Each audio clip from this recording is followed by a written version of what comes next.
All right, so the roadmap, if you will, to the horrible events of today's case actually started to take shape in the unlikeliest of places. In fact, a lot of people believe that the events of today's case only took place because of one specific and terrible television program. A television program so bad that TV Guide magazine called it, quote, the worst spectacle in the history of television, unquote. A television program that ran for 27 seasons with almost 6,000 episodes from its pilot episode on September 30th, 1991 to its finale on July 26, 2018. A television program whose bread and butter was quite literally the exploitation of its guests' trauma, secrets, sex lives, and or relationship woes. A television program whose live studio audiences, hoops and hollers likely awoke many an unsuspecting television viewer who'd fallen asleep watching something perfectly normal, only to be jarred awake, if not by all the swear word bleeping, then certainly by the infamous war cry of the show's spectators. That's right. Today we're talking about a case that is widely known across the internet as the Jerry Springer murder. Which of course you already knew given the title and the thumbnail of this video, but if you could just humor me for a second and pretend you were surprised, that'd be great.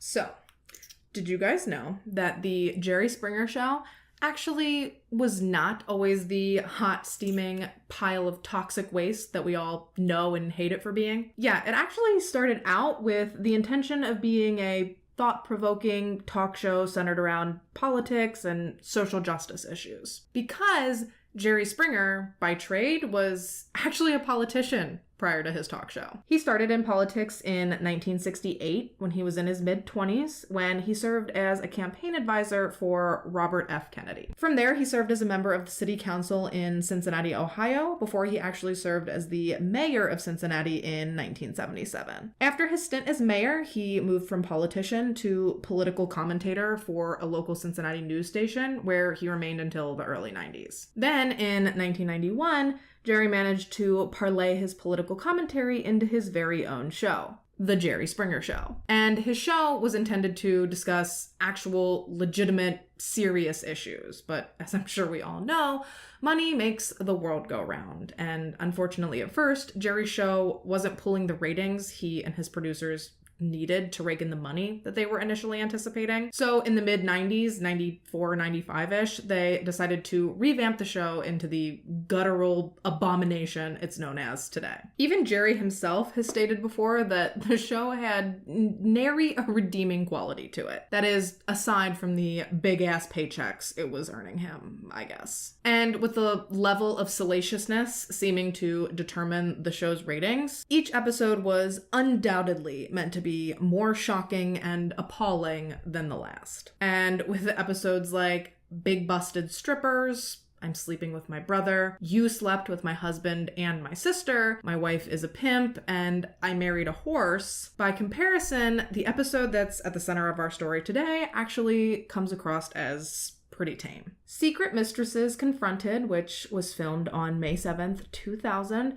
was an episode of The Jerry Springer Show that was meant to basically blindside people's partners with the devastating news that they were either cheating on them or leaving them for someone that they'd been cheating on them with. More or less, the point of the episode was to eviscerate some poor, unsuspecting person by completely obliterating their life, all while broadcasting the entire ordeal on national television and in front of a live studio audience. Disgusting. And one of the dysfunctional love triangles featured on this episode was comprised of 40-year-old Ralph Panitz, 52-year-old Nancy Campbell Panitz, and 45-year-old Eleanor Panitz. So, what's the deal with the Panitzes? Who are they? What's going on with them? how did they find themselves slumming it on Jerry Springer, airing their dirty laundry for the whole world to see? Well, it all started in October 1997 when Ralph married Nancy. The two had met online, and Ralph had actually moved from Germany to the United States in order to be with her. However, the two were only married for a whopping 15 months before they separated. And from what I could gather, most of those 15 months were really not all that happy. By the time they'd filed for divorce in early 1999, Nancy had taken out a restraining order on Ralph, and Ralph had filed multiple domestic violence allegations against Nancy. Suffice it to say, they were kind of a toxic-ass mess. Little did they know that things were just going to get, so much worse. So they filed for divorce, which was ultimately granted and finalized in February of 99, by which time Ralph had already started to move on. Ralph met Eleanor, or Ellie as she prefers to be called. He met her the same year that he and Nancy were divorced, and Ellie's friends describe she and Ralph's relationship as a once-in-a-lifetime love, and they refer to them as soulmates. They liked the same books, they liked the same movies, they had similar senses of humor, and Ellie was infatuated with Ralph pretty much right away. Her mother and sister, however, well, they were less impressed. Neither of them really liked Ralph all that much when they met him. They just kind of got a bad vibe from him. They thought he seemed like the, kind of guy who could be possessive or maybe even violent. And Ellie's mother specifically was scared that if Ellie were to involve herself with Ralph, that he could even really hurt or kill her someday. And she did voice these concerns to her daughter, but they fell upon deaf ears. Ellie was far too obsessed with Ralph to possibly look at the situation objectively. Instead, she thought that maybe her mother was suspicious of Ralph because he was too handsome for her and that he was possibly just using her for citizenship. Because remember, Ralph was a German citizen at the time that all of this was taking place. Now, speaking of the beginning of their relationship, I'm unclear on the exact timeline of it all. I don't know for sure if it started after Ralph's divorce from Nancy. I don't know if, it started while he and Nancy were just separated but not fully divorced yet. I don't know if it started while they were still together. I couldn't tell you. Beats me. What I can tell you, though, is that although Ralph was legally divorced from Nancy, he still bopped back and forth romantically between she and Ellie for the better part of a year. And from what I could gather, the women did know that he was still involving himself with both of them. I mean, I don't think they liked it, but I'm pretty sure that they did both know that it was going on. And like I said, this went on for about a year. It wasn't until March of 2000 that Ralph decided to settle down and be with Ellie exclusively. They were married in a civil ceremony on St. Patrick's Day, but they kept their marriage a secret from Nancy, I guess out of fear over how she'd react, or maybe Ralph was gonna keep stringing her along. I don't know. Regardless of the reason, the situation is just a big-ass mess. And obviously, not knowing that Ellie and Ralph had gotten married, Nancy continued to contact Ralph. And now that they were married, this really pissed Ellie off, because I guess now, legally speaking, that was her man. But as luck would have it, a few weeks later, while watching TV, a solution to all of her problems seemed to just drop right into Ellie's lap. If someone out there is disrupting your relationship, call Jerry. So she called into the show, submitted her story, and lo and behold, the three Panitzes were invited on as guests. Maybe if she and Ralph could confront Nancy and, humiliate her on national television, maybe then she would leave them alone, once and for all. And I know what you're thinking. Why in the actual hell would Nancy agree to this? That's a valid question with quite a simple answer. She didn't. She was actually lured onto the show by Ralph and the producers under the guise that she and Ralph were going to be rekindling their relationship and that Ellie was going to be the one getting kicked to the curb. And this was a lie that Ralph committed to so fully that he actually spent the night and slept with Nancy in the hotel the production had put them up in the night before their episode was set to film. Yeah, this shit is a mess, and we're just getting started. So morning rolls around, they're all getting ready, and they head out to the studio. Now, I was unable to actually view the Panitz's segment. It seems to have been scrubbed from the internet, which is probably a good thing considering how this all turns out. But I was, thanks to the Wayback Machine, able to find a transcript of their appearance, which I will summarize for you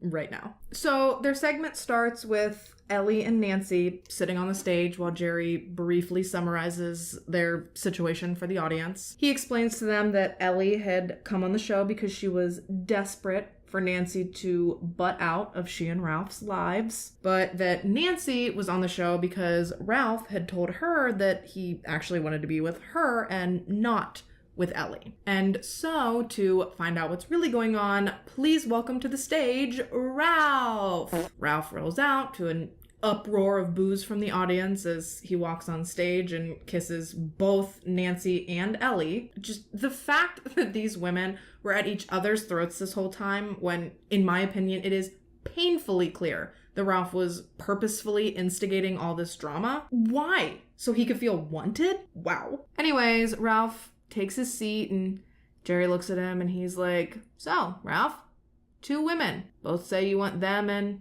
not the other. What up?" To which Ralph is like, "Oh, yeah, so I did bang Nancy last night, but it's totally not what you think. I only did it to keep her thinking that I still loved her. 'Cause I was afraid that if she caught wind of what was really going on, that she wouldn't come on the show."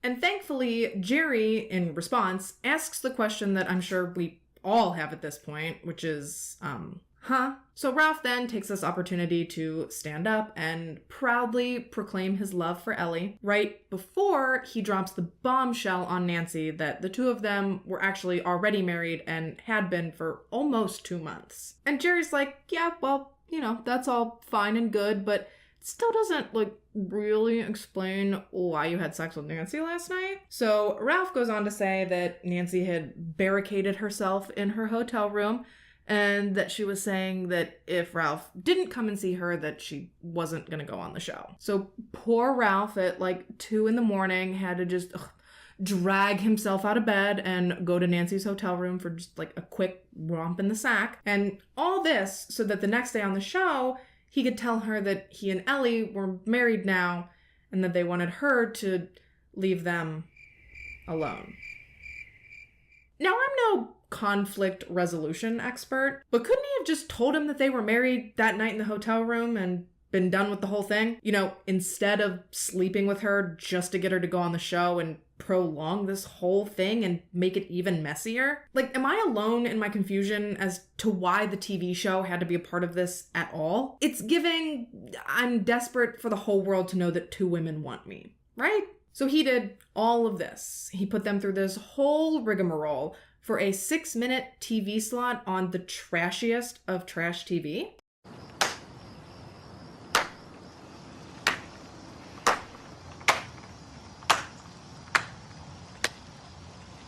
His explanation for involving the show was that he thought if he humiliated Nancy on national television, that maybe then she'd realize they were over for good. But if he wanted her to think that they were over, then why did he sleep with her 12 hours earlier instead of just telling her it was over? The whole thing makes absolutely no sense. It is just so incredibly stupid, but I guess we'll just power through. From there, basically, the rest of the segment was just the 3 of them arguing. Ellie and Ralph accused Nancy of stalking them. Nancy accused Ralph of living for all this drama and not actually wanting a peaceful, monogamous life, which pissed Ellie off, so then she started a studio-wide chant calling Nancy old and fat. It was just...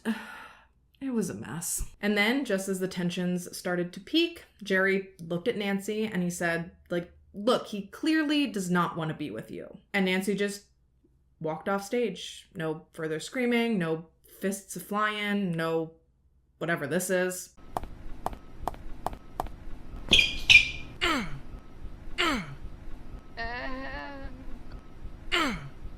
she just says, fine, whatever, and exits stage right. Or stage left. I don't know. Like I said, I only saw the transcript. I didn't see the actual episode. So let me go ahead, take my break, throw on my lashes, and when we get back, we'll find out how things pan out with the Panitzes. Spoiler alert, it ain't great. Don't go nowhere.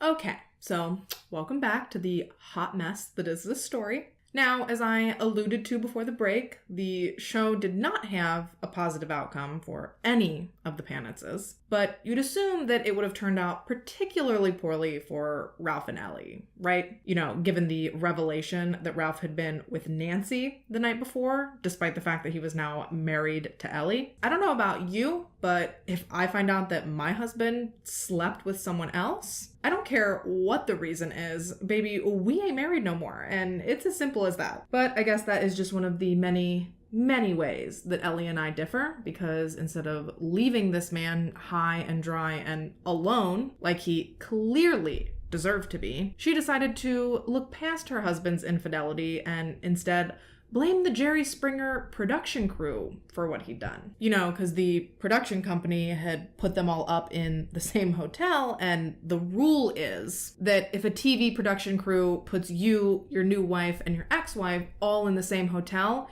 you have to sleep with your ex-wife. Like, you actually don't have a choice to not do that and instead do literally anything else, so it obviously was not his fault. But even with her ability to overlook Ralph's cheating, he and Ellie still found plenty of other things to fight about over the weeks following the show's taping. And eventually, they actually did end up briefly separating. Ellie moved out of the home that she shared with Ralph, and she moved in with one of her friends. And Ralph, what do you think Ralph did? Do you think maybe he did some soul searching and realized that he'd been terrible to these women and vowed to change his ways? Would you believe me if I said that is what he did? Hopefully not, because that is absolutely not what he did. Instead, he actually called up Nancy and got back together with her. Now, I really hate to make assumptions about that which I do not know and cannot prove, but in my opinion,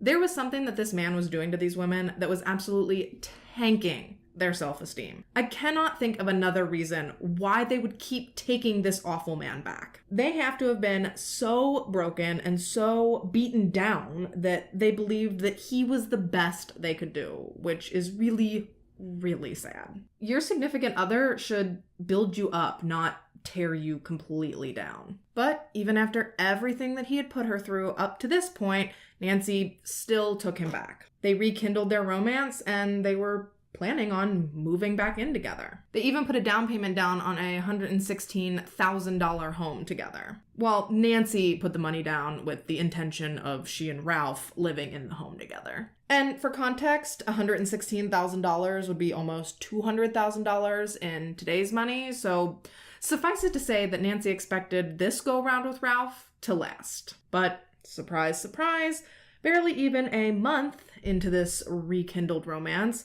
Ralph started emailing Ellie again and begging her to take him back. And surprise, surprise, she did. And then she and Ralph, they moved into the house that Ralph and Nancy had been intending on moving into together. Yes, the very same house that Nancy had paid for. The audacity! Yep.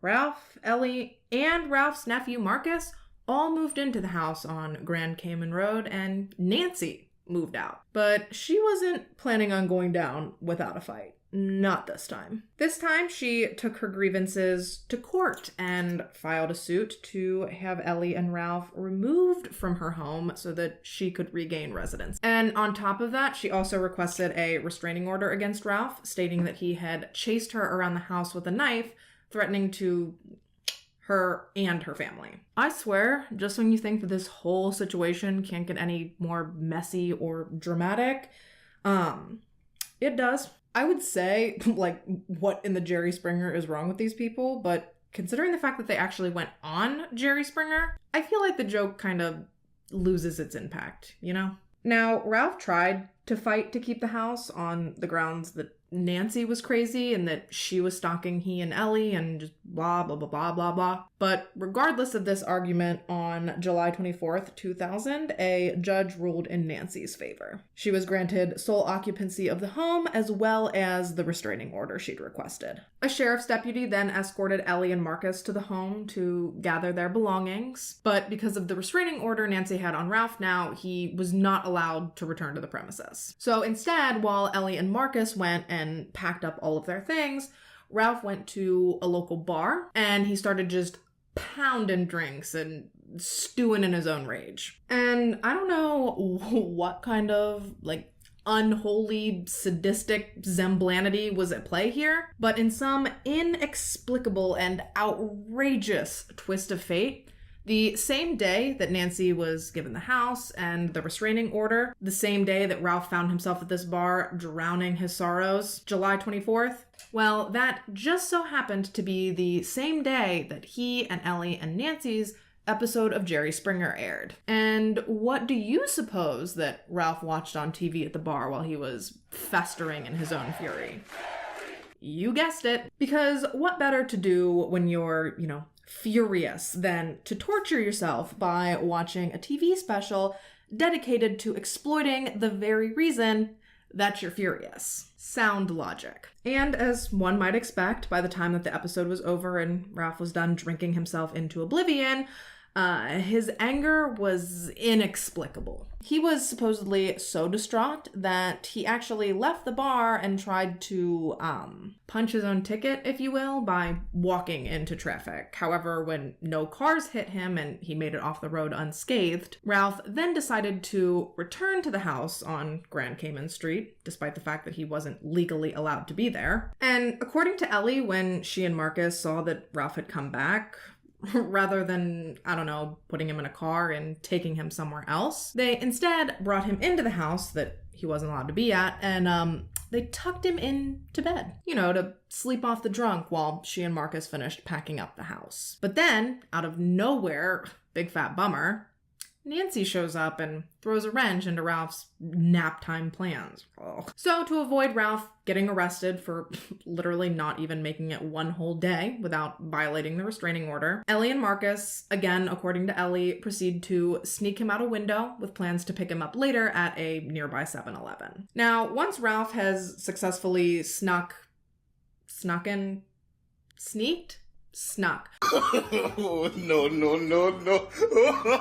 Once Ralph has successfully snuck out of the house, still doesn't sound right.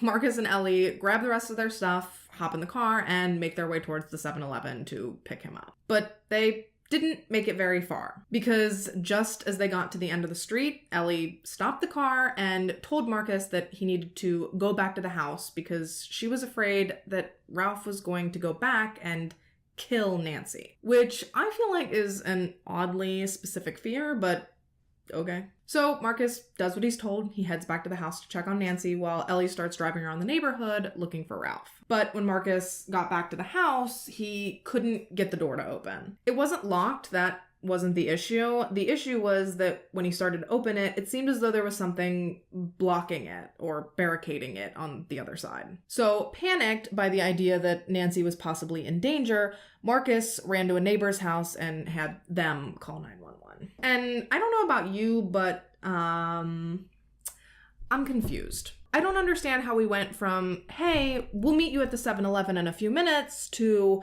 oh my god, I think he's gonna kill her? The math ain't mathin'. And the weirdness does not stop there, because supposedly, while all this was going on at the house with Marcus, Ellie just happens upon Ralph meandering around the street. She gets him in the car, and then they proceed to drive off without Marcus. They just left his ass at what turned out to be a very gruesome crime scene. Minutes after the neighbor called 911 to report Marcus's supposed concerns, police discovered the body of 52-year-old Nancy Campbell Panitz, savagely beaten and strangled in the kitchen of her home. One of the officers that was on the scene described it as one of the worst crime scenes he'd ever seen. There was blood everywhere, and Nancy had been beaten so severely that she was almost unrecognizable. Not to mention that there was also a literal shoe print on her face, meaning that Ralph, or whoever had done this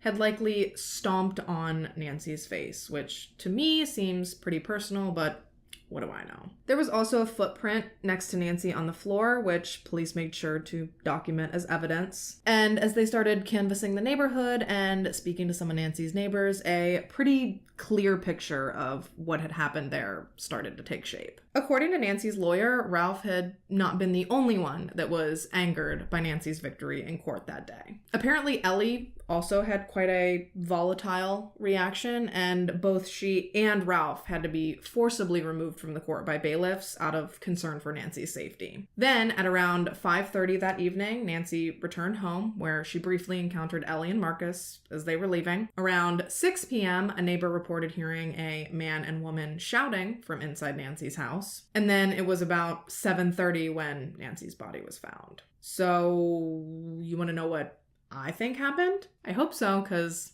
I'm gonna tell you. But before I do, just a reminder that this is just a theory based solely on my opinion. It cannot be substantiated by fact, so please do your own research and form your own opinions. Okay, so I think that Ellie and Ralph were like soups pissed that Nancy won her house back and that they had to vacate. I think they planned together to kill Nancy, and I think, are you ready for this? I think that they planned to frame Marcus for it. Why else would they send him back to discover her body? Why else would they just ditch him after they met back up? Why is it that Ellie was all of a sudden overcome with the immense fear that Ralph was going to kill Nancy? And then how did Ellie just happen upon Ralph wandering around the street just in time to get him in the car and get the hell out of Dodge after she'd gotten rid of Marcus, but before the cops showed up? I think their plan was to get Marcus back to the house so that Ellie could pick up Ralph and they could flee, leaving Marcus to deal with the repercussions. It was documented that Marcus didn't really like Nancy either, and I think Ralph and Ellie were banking on police suspecting him for her murder because he was at the crime scene. I think they figured he'd go down for the murder, Ralph would get away scot-free, and then they could go live happily ever after, finally free from Nancy. And how much do you want to bet that they would have moved back into that Grand Cayman house at the first opportunity they got? Luckily for Marcus, thanks to the statements from Nancy's neighbors, coupled with Ralph and Nancy's well-documented tumultuous history, it did not take long for them to rule Marcus out and set their sights on Ralph. The problem was, he and Ellie had already booked it out of Florida and were heading towards Maine, which is where Ellie's originally from. Authorities believe that their ultimate goal was to get Ralph to the German embassy in Canada, where he could seek refuge. And they think they were trying to get Ellie, who, by the way, is Native American, they think they were trying to get her to a reservation where, and I'm not like super knowledgeable about this, so if I get it wrong, I am sorry. But I think if she were to make it to a reservation, it would at the very least make it more difficult for her to be prosecuted for any crimes. Meanwhile, back at home, Ellie's family was actually concerned that she hadn't so much as fled with Ralph as she had been taken by Ralph as a hostage. But Ellie and Ralph maintained that the only reason they left town was so that Ralph wouldn't get in trouble for violating the restraining order. They were under some weird assumption that Nancy was trying to have Ralph deported. And the whole restraining order thing, to me, seems like a massive overreaction, considering the typical consequences for breaking a restraining order I don't really think are that severe, which is a problem in and of itself, but that's a conversation for a different day. But you mean to tell me that they were trying to drive 1,600 miles to avoid a few days in jail and maybe a fine? I don't buy it. They were on the run for 4 days before they found out that someone had killed Nancy when Ellie's father called them to inform them. Okay. And because they totally had nothing to hide, they made their way back to Florida and turned themselves in on July 28th, 2000. It definitely wasn't because they caught wind that police were closing in on them. Yeah, no, it for sure was not that. So Ralph and Ellie walk into the police station and they're like, my God, are our faces red? We heard you guys have been looking for us, and totally unrelated, we just happen to be halfway across the country. Don't you just hate it when that happens, but, as soon as we heard you guys needed to speak with us, we came right back. You're welcome. We have nothing to hide. And police are like, cool. Can we take a look at those shoes, Mr. Panitz? Sick Skechers, by the way. And Ralph's like, absolutely, my guy. Here you go. So he hands over his shoes, not knowing that police had a perfect bloody shoe print that they'd recovered from the scene that just so happened to match Ralph's Skechers that he'd worn while killing Nancy, that for some reason he was still wearing 4 days later, even though he'd had ample time to dispose of them while he was on the run. But instead, he not only kept them, but he had the balls to wear them into the police station to be questioned about the murder that he'd committed while wearing those exact same shoes. Idiot. And just by giving the shoes a brief once-over, they were able to determine that there was, in fact, blood caked into the soles of Ralph's Skechers. I don't know why I'm so fixated on the fact that they're Skechers, but for some reason to me that just sounds like the most ridiculous, up to no good shoe. I thought that only dads wore Skechers while they were doing yard work, but apparently they can be versatile beyond even my wildest imagination. And on top of Ralph's bloody dad shoes, his DNA was also recovered from under Nancy's fingernails during her autopsy. Ralph was subsequently charged with first-degree murder, to which he pled not guilty. His trial took place in March of 2002, with the prosecution arguing that Ralph had snapped following the court ruling in Nancy's favor regarding the house and the restraining order. That given the forensic evidence and the fact that he was really the only one with any motive to want to hurt Nancy, that he was clearly responsible for her death. And the defense argued that Ralph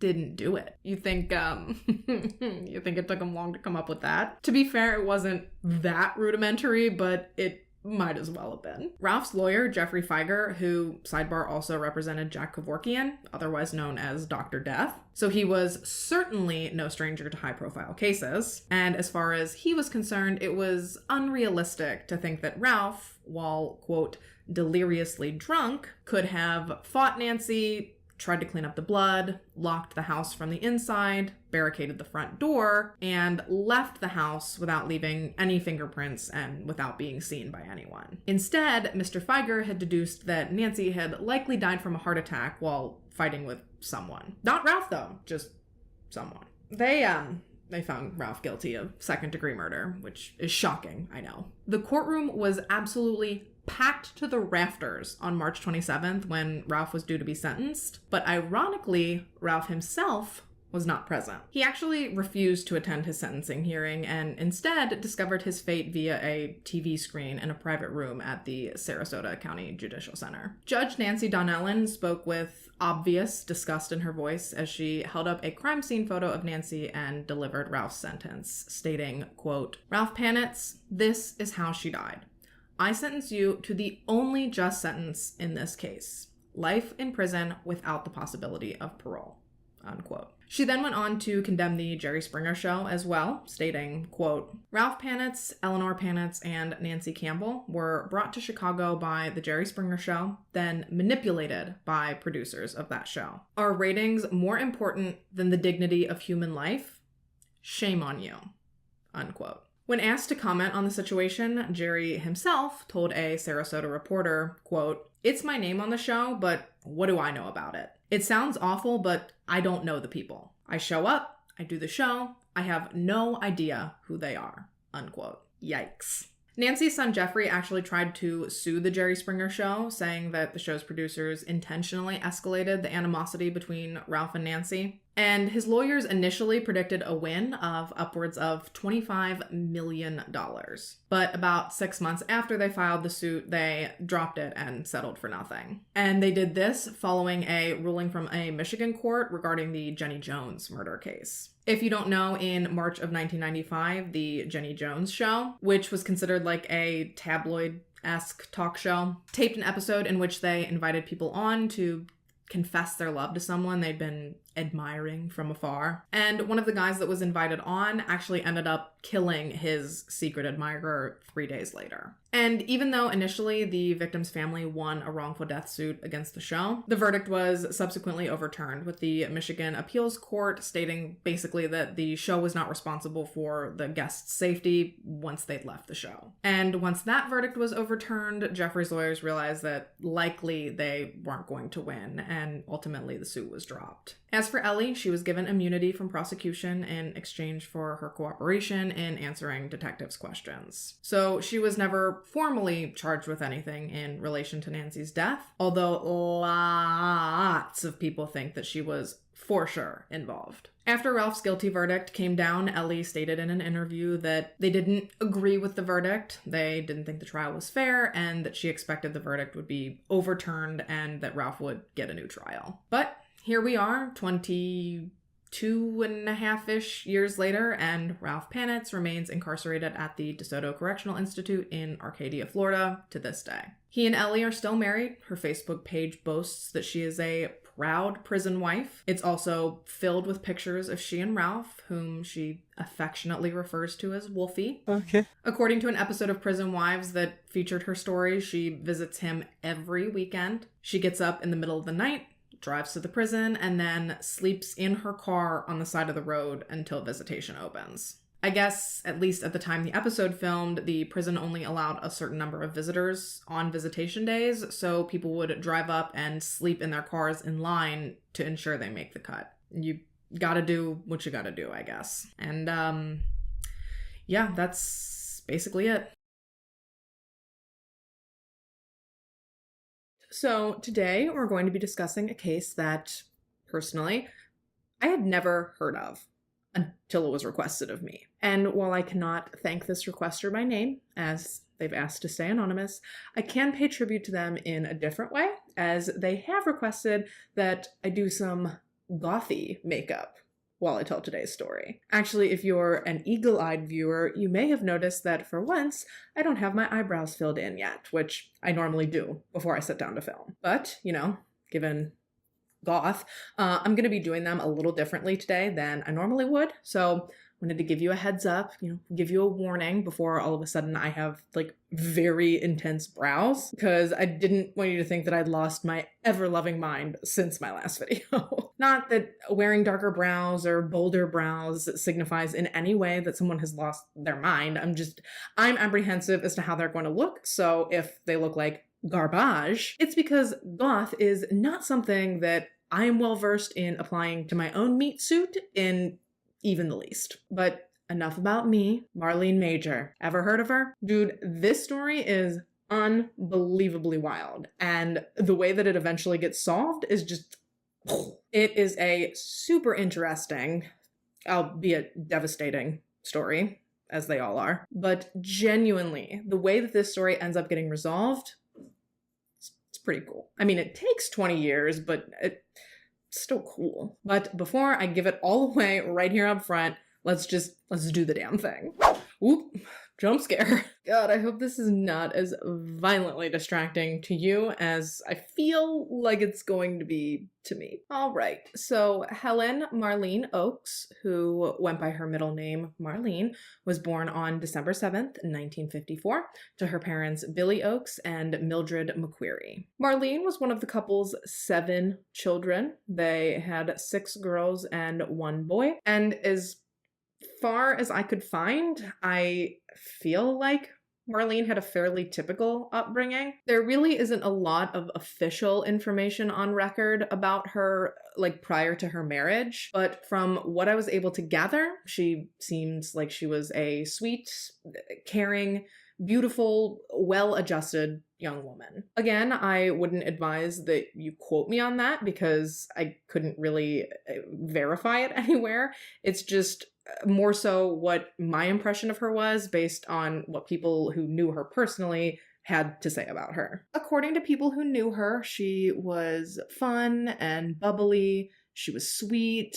People around town nicknamed her Blondie. She just seems like she had a really, cute little 60s country upbringing. It doesn't appear as though she strayed from like conventional social norms until she was in her mid-ish teens. For Marlene, this was the period in her life where the entire trajectory of her future completely changed. And it all started when she met a man named Bill Major. Bill was tall, dark, and handsome, and according to his father, he had a knack for charming basically anyone that he came into contact with. And when he and Marlene first crossed paths, sparks flew. Bill was enamored by Marlene, and she was just positively giddy at all of the attention that she was receiving from Bill. And at first, that all sounds like the beginning of a really adorable little love story, right? Well, that all comes crashing down when you find out that Bill was 10 years older than Marlene. Marlene was in her mid-teens when she met Bill, and Bill, being 10 years older than her, was in his mid-20s. Now, obviously, we're talking about the 60s and the 70s here, and this kind of thing shamefully was more common back then, but now 50, 60 years later, in hindsight, it's gross. But Marlene and Bill were head over heels in love with one another, which eventually led to their nuptials in 1971 when he was 26 and she was a mere 16. Yeah, we are not off to a great start. But to people on the outside looking in, it appeared as though Bill and Marlene had it all. A loving and happy marriage, a cute little trailer to live in. They didn't have much, but it was a simpler time, and they seemed to be happy. Marlene gave birth to the couple's son Donald in 1971, the same year that they got married, and then a few years later, Donald was followed by Marlene and Bill's daughter. Her name was Lalana, and she was born in 1976. Actually, full transparency, those years very well could be off by one. I wasn't able to find exact dates of birth for the children, so what I had to do was subtract ages that they were at certain points later in the story from the year that those things took place. So given what month they might have been born, it's very possible that those years are slightly off. The point is that the Majors had a roof over their head, they had 2 healthy kids, and they seemed to be madly in love. Bill, who was a mechanic by trade, he owned his own little automotive repair shop, and he lovingly named it B&B Automotive, which stood for Bill and Blondie. He worked to support Marlene and the kids while she stayed home and tended to them and the house. They were very much living that standard kind of cookie cutter American dream that, you know, we've all heard so much about. And I don't know about you guys, but I would love to know, when's that coming back? Because I don't know if it's going into another election year or what. Certainly I can't speak for everyone, but for me specifically, living in America right now kind of feels like it's fine. Everything's fine. We're fine. I'm fine.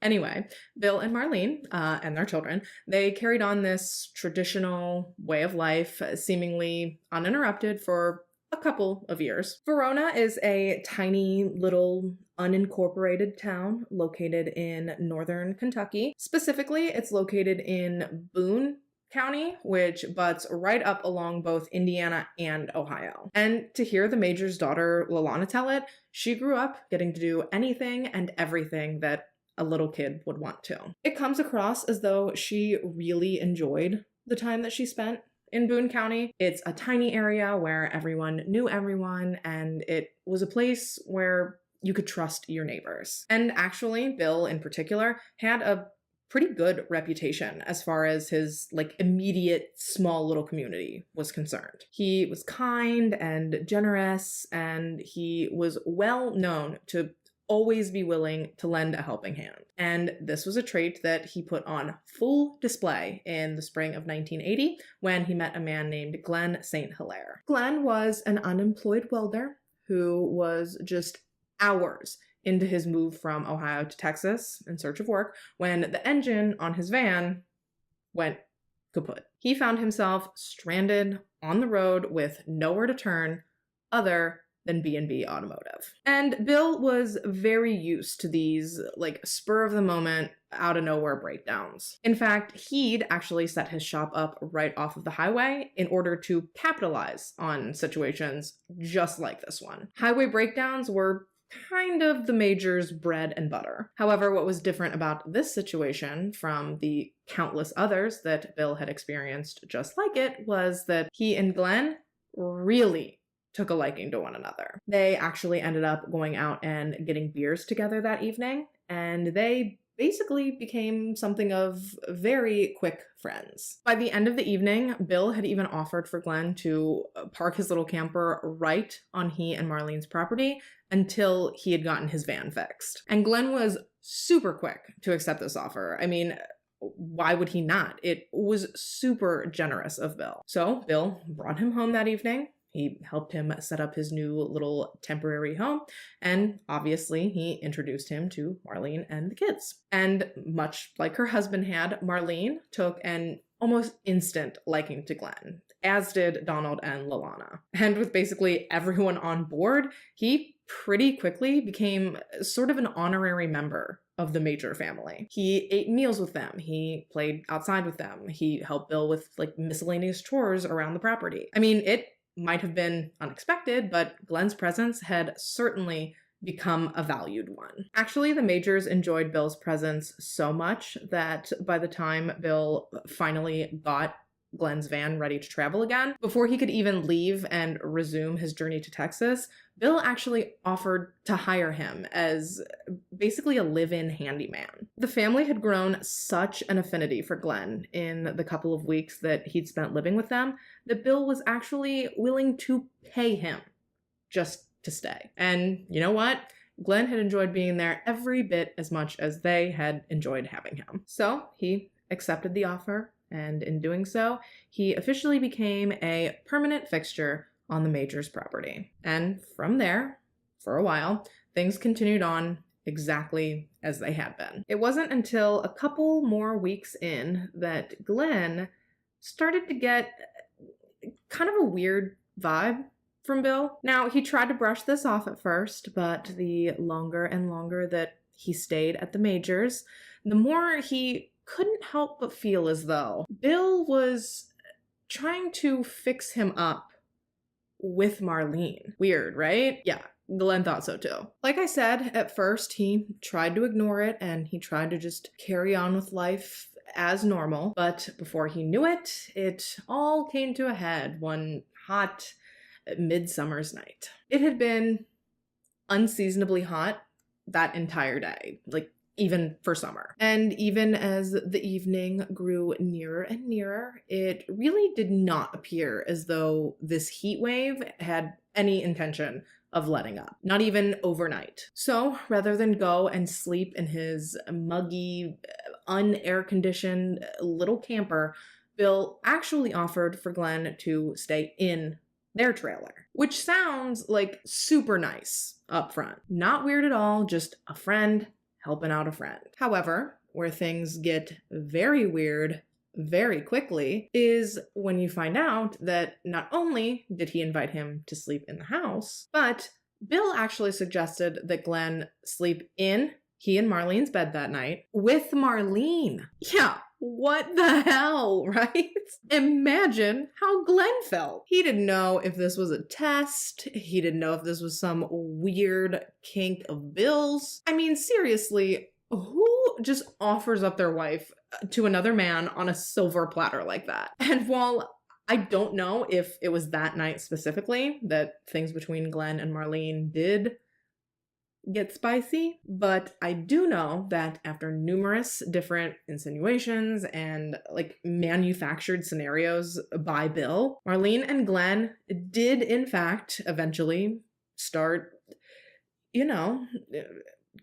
canoodling. And weirdly enough, this did not change anything about the dynamic between Glenn and Bill. Glenn might have been boinking Bill's wife, and Bill might have known all about it, but according to Glenn, this did not seem to be a problem or a deal breaker or an issue of any kind. Things were going fine as far as Glenn being a house guest was concerned. Ironically, it was actually Bill and Marlene's relationship that seemed to crumble at light speed following the start of this affair. They were fighting constantly about everything. And while those that were fairly close with Bill and Marlene would later come forward and claim that they had always known that the relationship had its fair share of issues, from the outside looking in, Bill and Marlene always looked as though they were a happy, all-American couple. However, living on their property,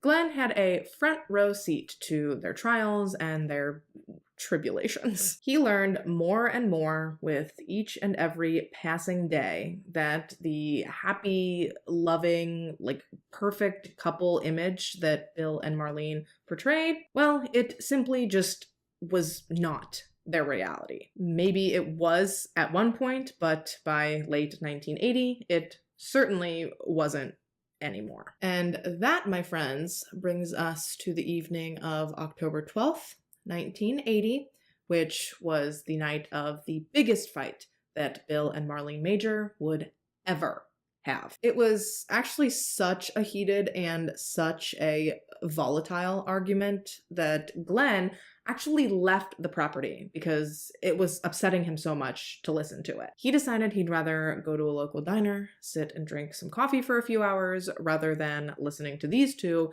chew each other out. And so he did just that, assuming that by the time he did return, Bill and Marlene would have cooled down and they would have made up and everything would go back to normal. Unfortunately, though, once Glenn did return to the property, it would actually turn out that nothing would be the same ever again. Okay, so what happened was Glenn, he gets back to the property sometime just before or just after midnight. Some sources say before, some sources say after, and actually you'll see a lot of sources interchange the dates a lot too. A lot of sources say the fight was on the 12th, a lot say that it was on the 13th. I think that's mostly just because it took place so late in the evening / so early in the morning. So if you do happen to see other dates anywhere, that's why.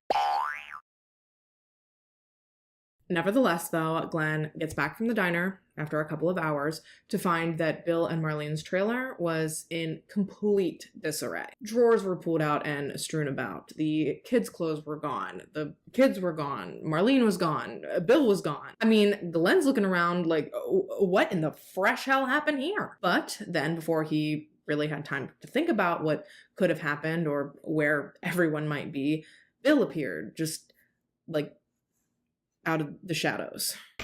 Jesus! And Glenn's like, dude. I mean, he probably didn't say dude, but you get it. He wanted to know what on earth had happened after he'd left, and he wanted to know where on earth Marlene and the kids had gone. To which Bill responded, well, I wish to hell I knew. And he then proceeded to explain to Glenn that following their fight, Marlene had packed up the kids and packed up their belongings and taken off. He had no idea where she'd gone. He had no idea when she was coming back. He had no idea if she was coming back. And while sure this was concerning to Glenn, it was also kind of sad. If she really did leave and really wasn't coming back, he would have liked to have at least gotten the chance to say goodbye to her and to say bye to the kids. But he also knew that objectively, it certainly was not out of the question that Marlene would have finally had enough and finally decided to leave Bill. Like I said, their relationship had been on rocky ground for the better part of at least the past few months. Maybe this fight really was just the absolute last straw. It wasn't until 2 days later that Glenn found out that Bill had actually lied to him. He had actually been the one that had the kids this whole time. And finding this out was when Glenn's fear for Marlene really started to set in. Bill had known exactly where his kids were the entire time. He had been the one that had taken them to a neighbor's house the night of the big fight. He had been the one to ask the neighbors to keep an eye on them for a couple of hours. And he he alone had been the one to go back and to pick them up. And finding this information out changed Glenn's entire perspective on the fight and his entire perspective on the idea that Marlene had left on her own. He knew that no matter how big of a fight she and Bill had gotten in, no matter how mad she was, and no matter how desperately she wanted out of her marriage, if Glenn knew one thing for sure, it was that under no circumstances on God's green earth would Marlene ever voluntarily leave her kids. So long as there was breath in her body,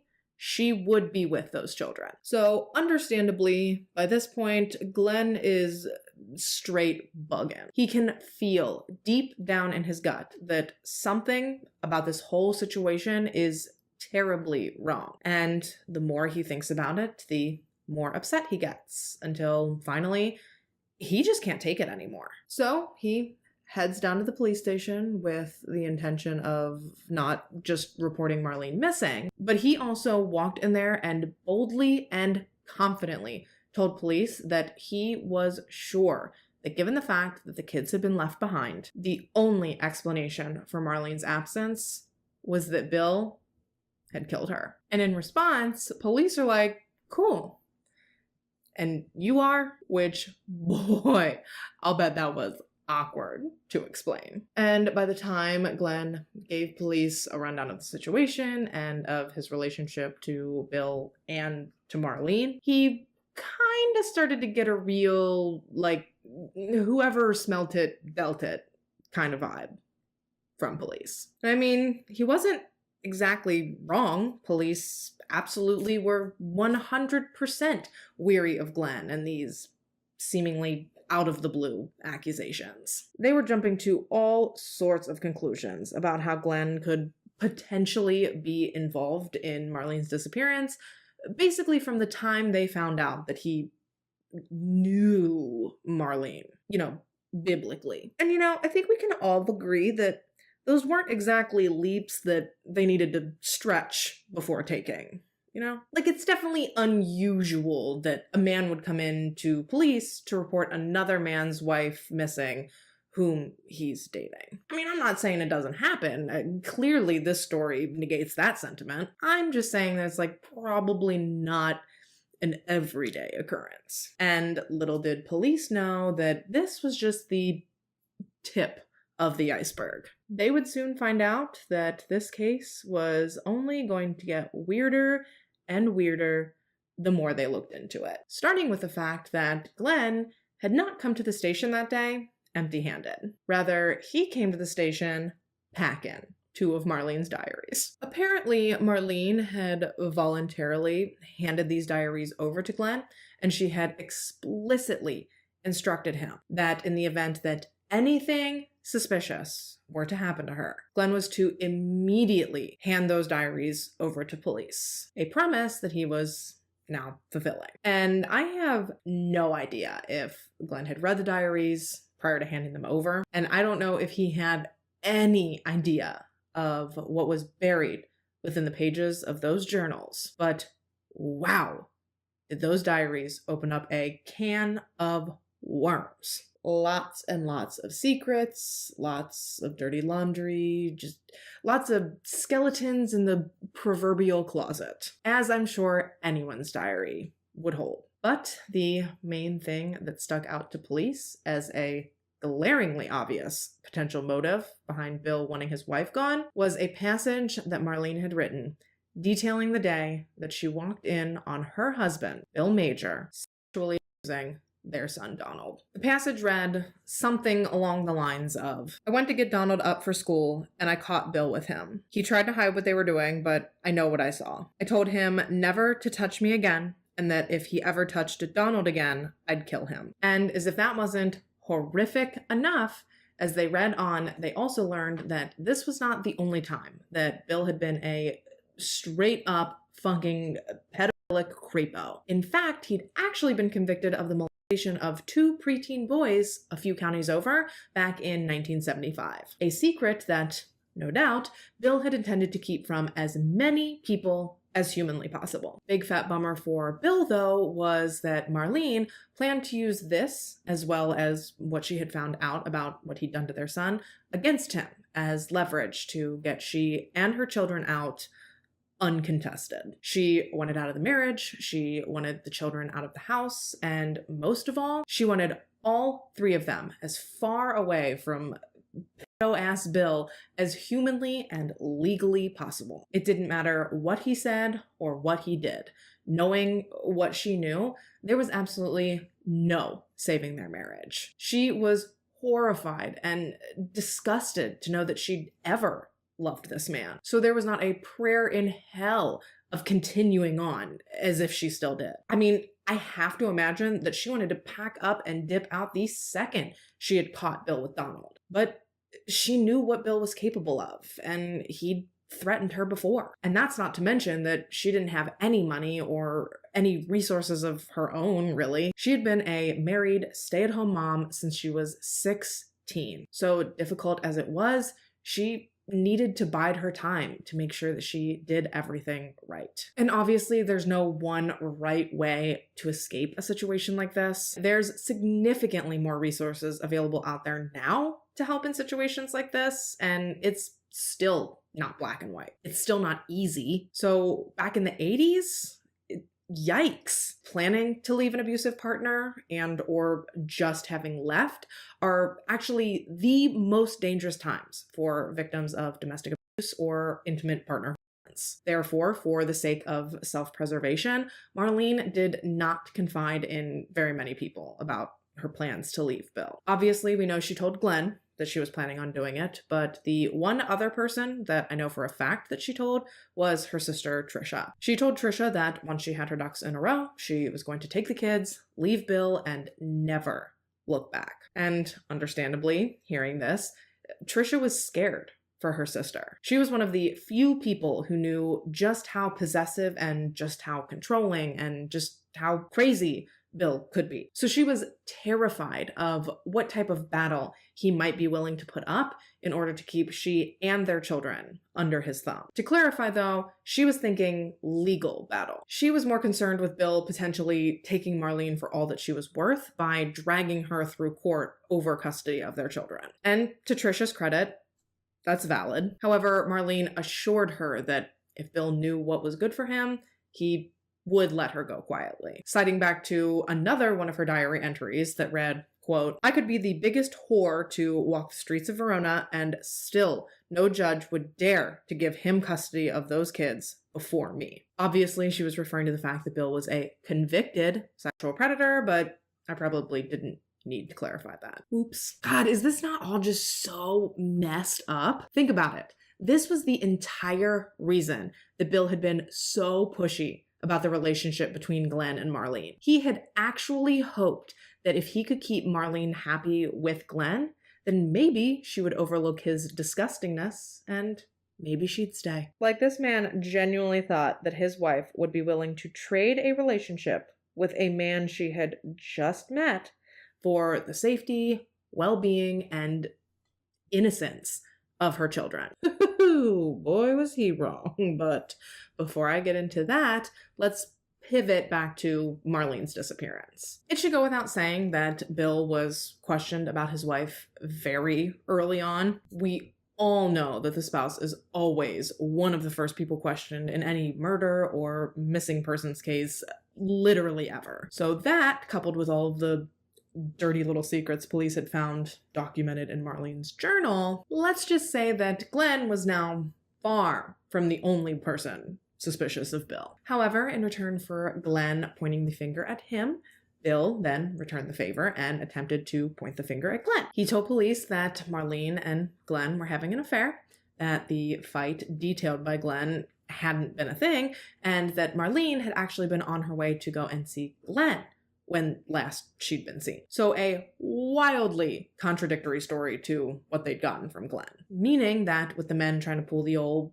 "he did it," police would now have to try and investigate and determine whose story was the real story. And actually, initially, they kind of thought that Bill's story made more sense. They simply had no reason to believe that Marlene had met with foul play. They had searched the Majors' property and they couldn't find anything to suggest that Marlene had been harmed in any way. There was no blood, no sign of a struggle, certainly no body, no suspicious weapons. There just was really nothing to write home about. Well, actually, I guess that's not entirely true. It was definitely weird that Marlene had supposedly bounced on her own volition, but hadn't taken numerous important personal belongings with her. Prescription medication, her social security card, her purse, her money, jewelry, all that had seemingly been left behind. I mean, I guess if she left in a mega rush, maybe she just wasn't thinking clearly. Maybe she was going to come back at a different time for those things,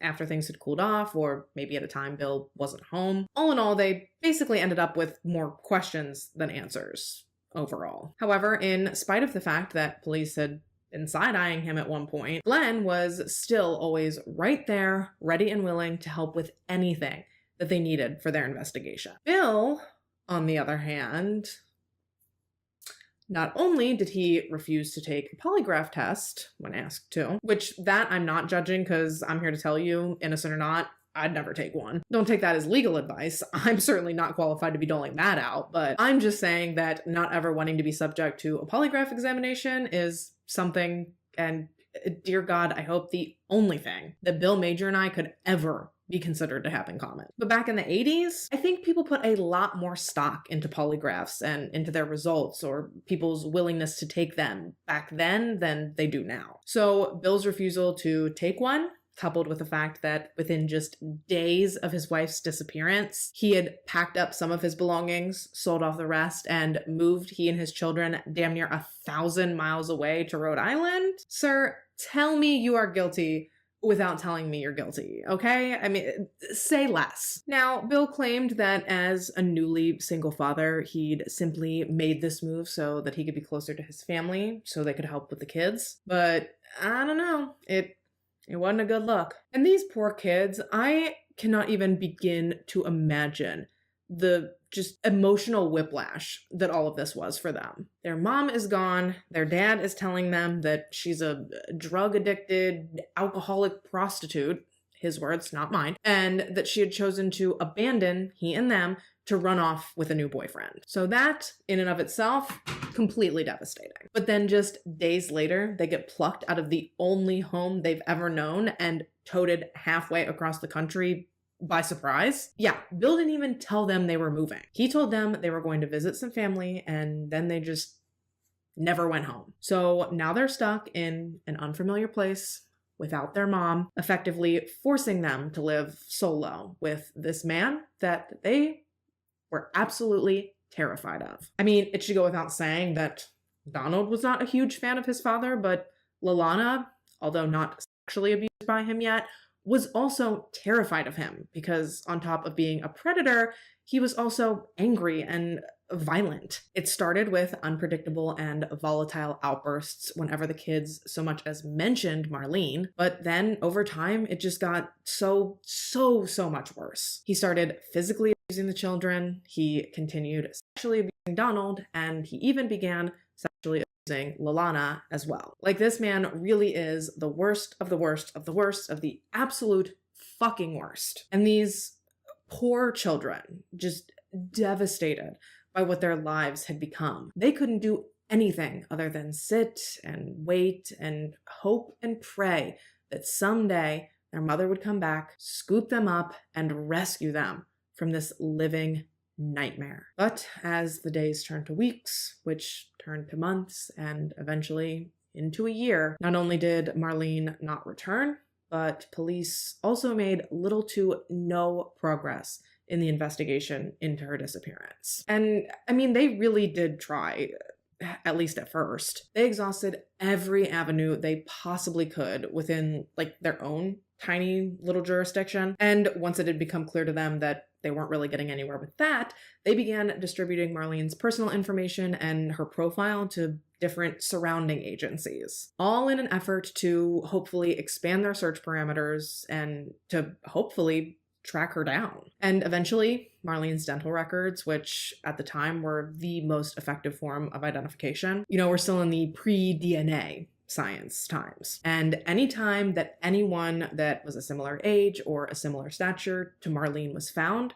her records were sent for comparison. Upwards of 30 different times, coast to coast, bodies were found and subsequently compared to Marlene, but ultimately, each and every time, police were set back to square one. They couldn't even actually officially classify her case as a murder investigation. Even a year later, they still had absolutely no evidence to bolster the idea that Marlene was even dead. And so, gradually, her case grew colder and colder.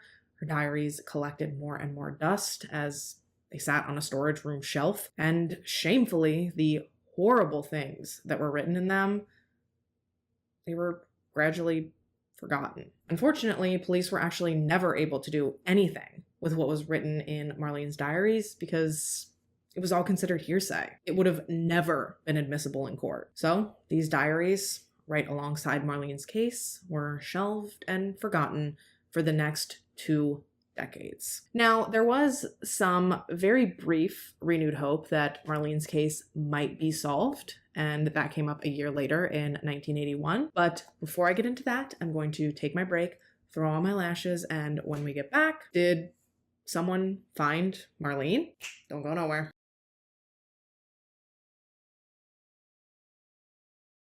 Okay, so we're back. It's 1981, and we're roughly about a mile from where the Majors property had been. A hunter is out looking for rabbits when he stumbles across a grisly discovery. And this discovery was a partial human skull. And once this skull was discovered and reported to police and sent off for examination, it was determined to have been that of a young Caucasian woman, likely in her mid to late 20s, and she had clearly been shot. There was a visible bullet hole in the top of the skull, suggesting that the woman had been shot at an upward angle with the bullet exiting the top of her head. Unfortunately, though, at this time, DNA comparison or DNA analysis, it wasn't a thing. Dental records, like I said, were the only real effective way to determine the identity of a human skull. But we know that they had Marlene's dental records, so why didn't they just compare them to the skull?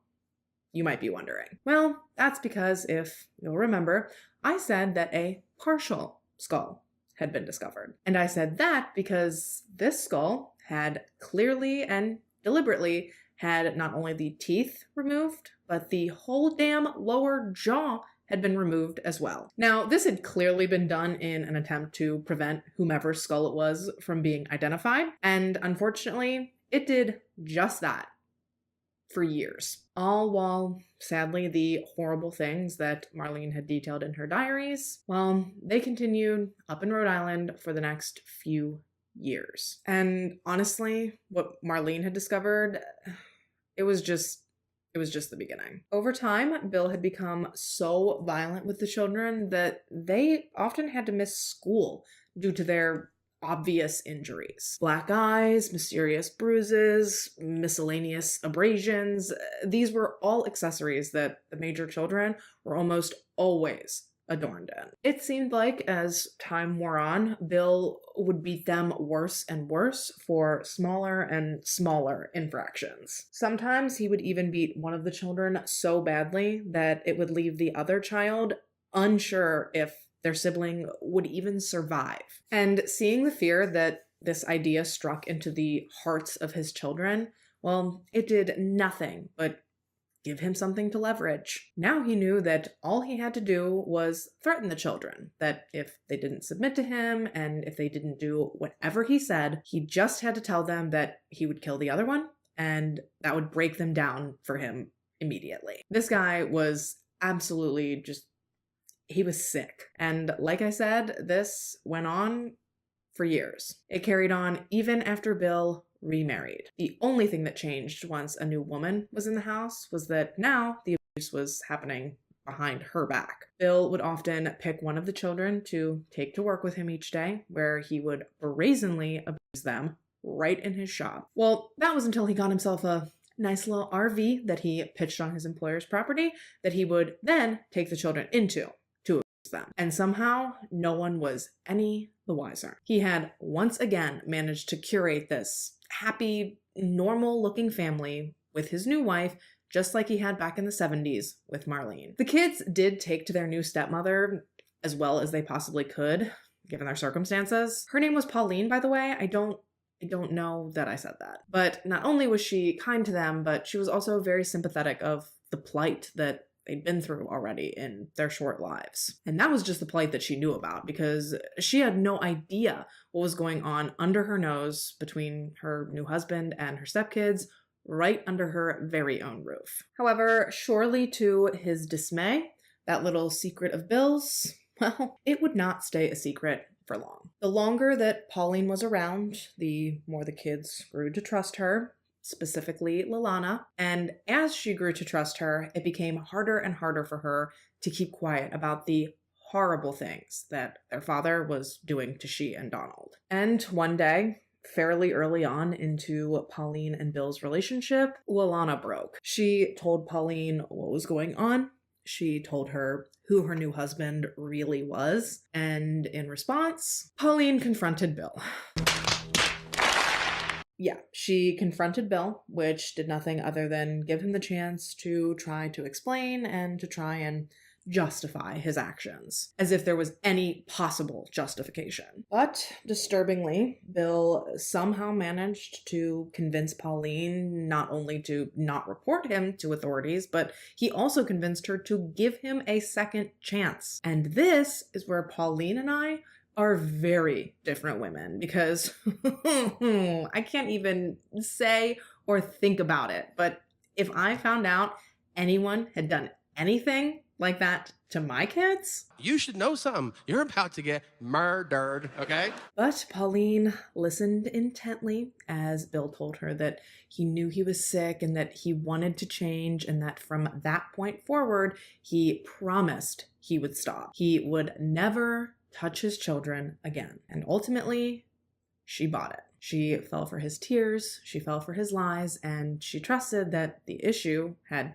been rectified. Unfortunately, though, it absolutely 100% had not. As a matter of fact, the next chance that Bill got that he was alone with Lalana, he pulled a gun on her and told her that if she didn't learn to keep her mouth shut, that he was going to blow her brains out. And so, obviously, fucking terrified and having seen no benefit to telling someone what she and Donald were going through, things continued on just as they always had for the next few years. It wasn't until 1984, when Donald was 13, that he finally had had enough and he finally snapped. He went to Pauline and he told her, sparing no details, that Bill was still regularly abusing both he and Lalana. He risked everything that day, down to his own life, to hopefully, finally, save he and his sister. And this time, thankfully, Pauline did decide to put the children and their needs above her marriage. You know, like she should have done the first time, but this time she did call the police and she did report her husband for being the disgusting fucking animal that he was. And finally, on August 10th, 1984, William Alexander Major was arrested. It is about freaking time. And although seeing their father carted off in handcuffs absolutely was relieving in that moment, that relief was quickly superseded by terror when the children realized that Bill could potentially get out someday. And if he did, Donald and Lalana were certain that he would stop at nothing to track them down and to seek revenge on them. Lalana has even explicitly spoken about the look that her father gave she and Donald as police put the cuffs on him. It was almost an unspoken threat. Like, no matter how long it took, they would rue the day that they dared to betray him. But for now, they were sent back to Kentucky to live with Marlene's mother and father, who eventually did go on to formally adopt them. Following his arrest, Bill decided to plea himself down to a 15-year prison sentence, all while fully knowing and not giving a damn that his children now had a life sentence of trying to deal with what he'd done to them. But man, I will tell you what, those kids are strong. Once they were out of their father's grasp, they both went on to do their best to live happy and normal lives. Hard as I'm sure that it was for them. I mean, their mom was gone, their dad was, well, their lives had been flip-flopped and twisted around at every possible turn since they were like 4 and 8 years old. Every day that they managed to get themselves up and get themselves out of bed for years, I'm sure, was in and of itself their own little like mini victory. I cannot even imagine how long it took them to feel like any sense of stability or normalcy or safety in their lives. And even once like their day-to-day life had settled down, it's not like they didn't still have this gigantic unanswered question just looming over their heads. It's not like they just stopped wondering what had ever happened to their mother. And even more frustrating for them, it was almost as if everyone like deliberately didn't talk to them about Marlene. And objectively, I can see both sides. Obviously, the kids are gonna want to know about her. But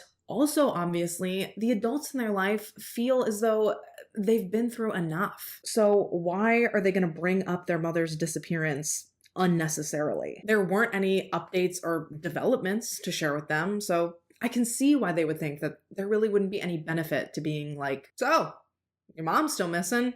Huh, like what's that gonna do? But Lalana hated it. She hated feeling as though the subject of her mother was like taboo. She was so little when Marlene disappeared that sure, she wanted an explanation as to where she was or what had happened to her, but she also just wanted to feel like she knew her. She wanted to hear stories about her. She wanted to look at pictures of her. She wanted to reminisce on the few memories she did have. And eventually, she really just couldn't take it anymore. Now, I'm not sure what the exact catalyst was, but I do know that one day, she and her grandma, she and Marlene's mom, they were sitting in the car. I can't even tell you where they were or what they were doing, but Lalana just decided that this was her moment. Just no time like the present. And she bridged the forbidden subject. She blatantly, out of nowhere, asked her grandmother every single thing that she had been holding in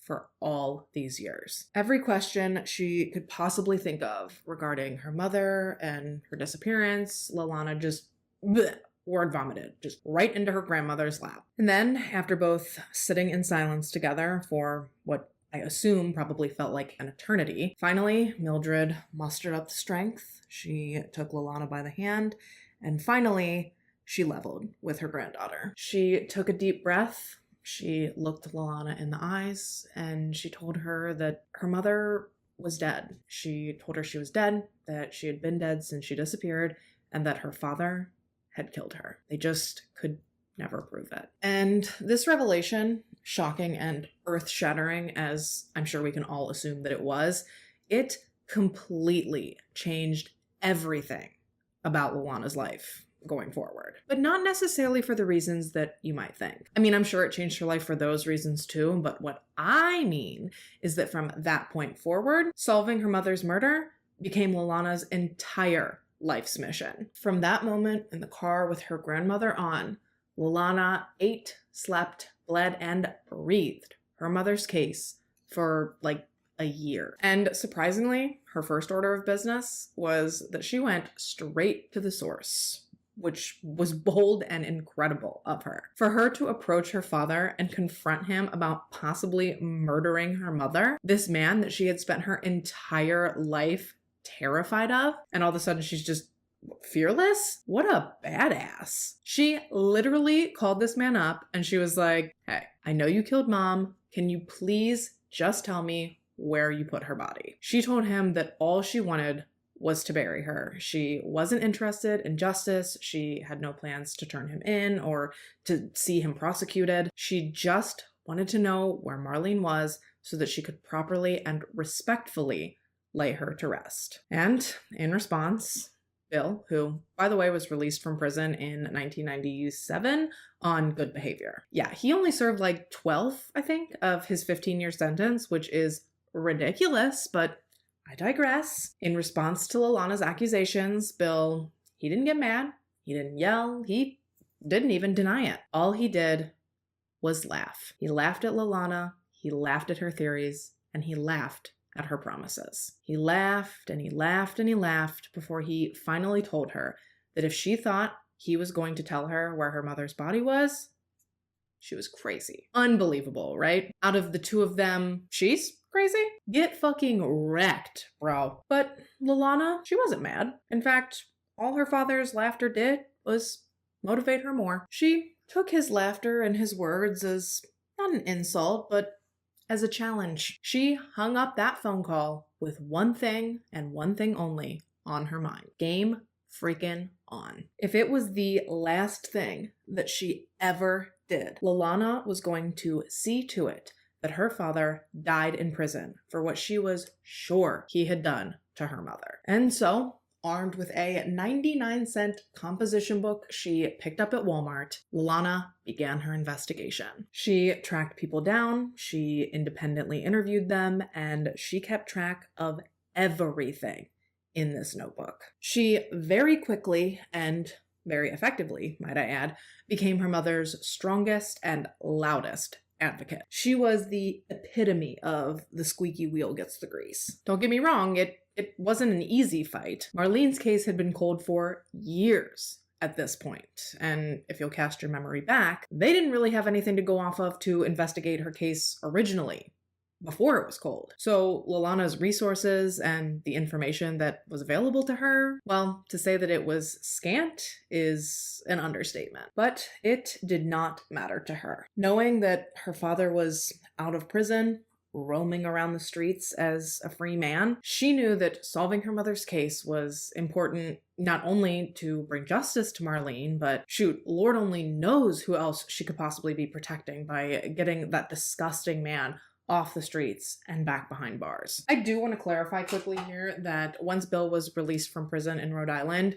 Kentucky did try to build a case against him regarding the abuse of Donald that had taken place in their state. Because at this point, Donald was an adult and he could corroborate the things that Marlene had written about in her diary. And with an actual, complaining witness, they had more of a shot of getting charges to stick. Bill was actually even extradited at one point from Rhode Island back to Kentucky in hopes that their case would be successful. But ultimately, it was determined by a grand jury that there just was not enough evidence to bring Bill to trial. And so, once again, Bill was released out into the wild. But he would not be free for long. Not if Lalana had anything to say about it. Now, with more motivation than ever, Lalana waltzed right into the Boone County Sheriff's Office, right up to the front desk, and she demanded access to everything and anything that they had on file regarding her mother and her disappearance. Mind you, it's Y2K. At this point, no one has so much as whispered or blinked in the direction of Marlene's file for 20 years. Pound for pound, we're talking that there was probably more dust in those files than there was actual pertinent information that Lalana could use. But it didn't matter to her. She was not discouraged at all. Deep down, she knew that all she needed was the one right piece of information, and she could bring this whole case together. So they gave her everything they had, scarce as it was, but this did include Marlene's diaries. And reading these diaries for the first time, Lalana finally had real and tangible confirmation that her mother did love her. She and her brother were her mother's whole world. And within just minutes of thumbing through those diaries, she was confident that Marlene would have never abandoned she and her brother. She would have never left them alone with the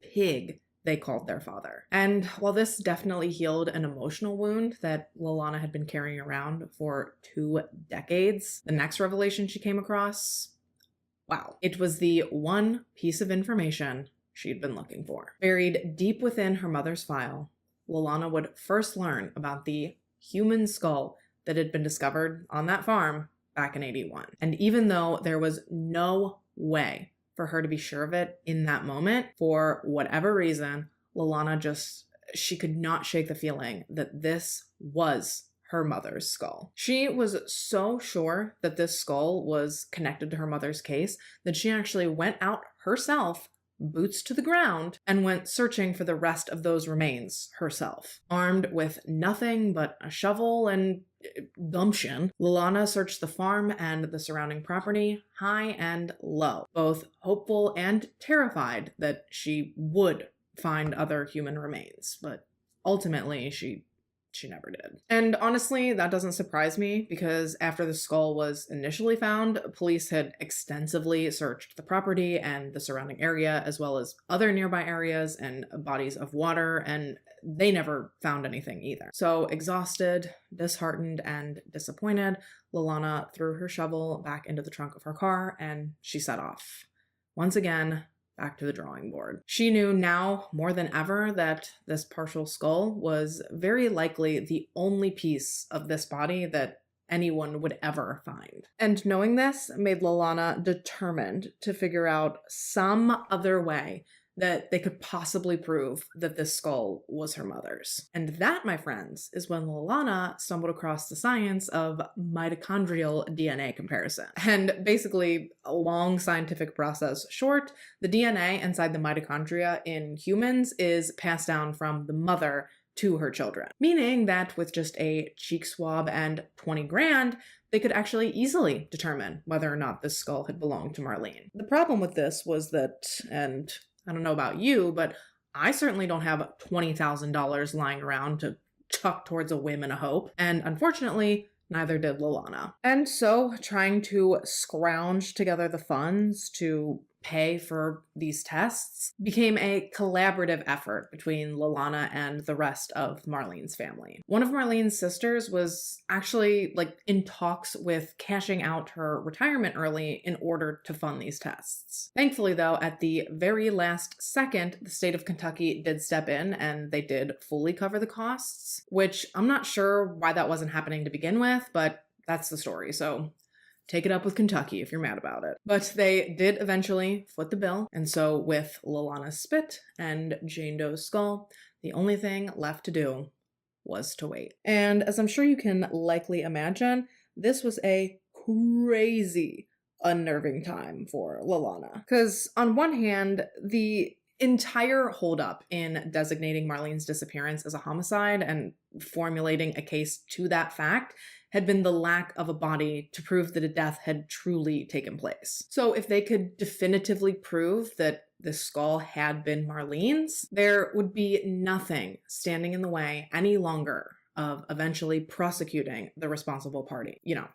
Whomever that may be. And that would finally give Lalana and Donald closure and a definitive answer as to what had happened to their mother. But on the other hand, if it came back that the skull wasn't Marlene's, well, all that would do is catapult Lalana right back to square one. And honestly, she really didn't know where she could even go from there. So when that call finally came in, when the results were finally ready, I cannot even imagine how nervous Lalana and everyone, for that matter, was. They must have been losing it. Thankfully, though, their nerves were quickly eased as they were informed that the comparison between Jane Doe's skull and Lalana's DNA, it had come back as a perfect match. There was no longer any question as to if this was Marlene or as to what had happened to her. It was now absolutely 110% without a doubt certain that the skull was hers and that she had clearly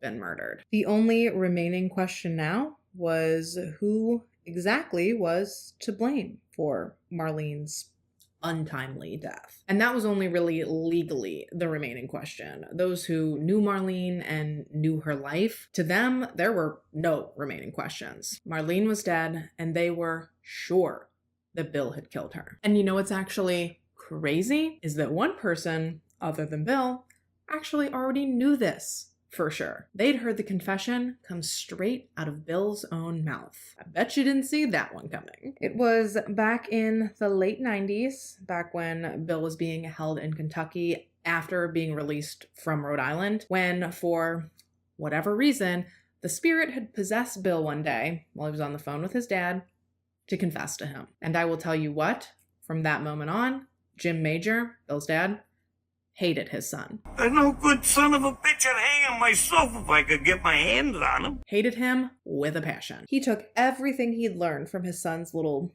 jailhouse confession and he ran straight to the police to inform them that his son was in fact guilty of murdering his wife. But everything kind of fell apart when police learned that the phone call, which remember was a jailhouse phone call, somehow, for some reason, it hadn't been recorded. They had no record of it. So now everything that Jim was telling them, everything he was swearing that Bill had told him, didn't matter. Much like the accusations in Marlene's diaries, Jim's accusations were considered hearsay. And so, for years, police sat on this supposed confession, unable to act on it until after Marlene's skull was identified. Once it was 100% confirmed that Marlene had been killed and that she hadn't just run off to start a new life somewhere else, Boone County actually approached Jim again and asked him if perhaps he would be willing to speak to his son while wearing a wire this time in hopes of capturing a second confession, this time on the record. And given that Bill Major very well may have been Jim Major's least favorite person in the entire world at that point, He don't deserve to breathe the air. Jim happily agreed. If I can, I will insert some of the recording, but if I can't, I will either insert some transcripts or I'll insert a voiceover of me reading it. Somehow I will get you the information from the call. I keep getting calls from Lolana, and she wants to know where her mother is so that she can get the bones and put them in a casket and have closure. Yeah, and put me in jail for life. Christ, at least you could be decent enough to say where you dumped her. I'll tip where the body is if you let me know. And then she's gonna bounce it right back on me again. Then I'll have them Kentucky cops coming up here to arrest me and take me back down there again. You have pulled off the perfect crime, haven't you? No, I wouldn't call it perfect. If the crime was perfect, nobody would ever know about it. Don't you even feel bad for killing her? I don't have any kind of conscience about anything. Well, you are one tough bastard. To think that a son I raised could do such a thing. Bill was finally arrested on June 25th, 2001 for the first-degree murder of Marlene Major, as well as for tampering with physical evidence. 21 years later, Donald and Lolana's father was finally going to see justice for what he'd done to their mother. But in true Bill Major fashion, he did not intend to make things go quick or to make them easy. Starting with fighting his extradition, because by the time his arrest warrant came through in Kentucky, Bill had relocated to, I believe, Massachusetts. So when he was arrested in his home state, he had to be extradited back to Kentucky, which he absolutely tried to refuse. And really all that meant, for Bill specifically, was that there was going to be significantly more paperwork that went into eventually extraditing him than there needed to be. But he was just trying to buy time. Ultimately, though, Bill did end up confessing to murdering Marlene while in the back of a police car mid-extradition. And according to Bill's account of what happened October 12th, 1980, went a little something like this. He and Marlene were in the midst of a particularly heated argument. This much we know. However, after Glenn had left the property and Bill and Marlene were alone, things continued to escalate to the point that Marlene told Bill that she was planning on leaving him and taking the children with her. She told him that if he didn't agree to sign divorce papers and to let her go, she was going to tell his entire family about what he had done to Donald, as well as about his conviction from 1975.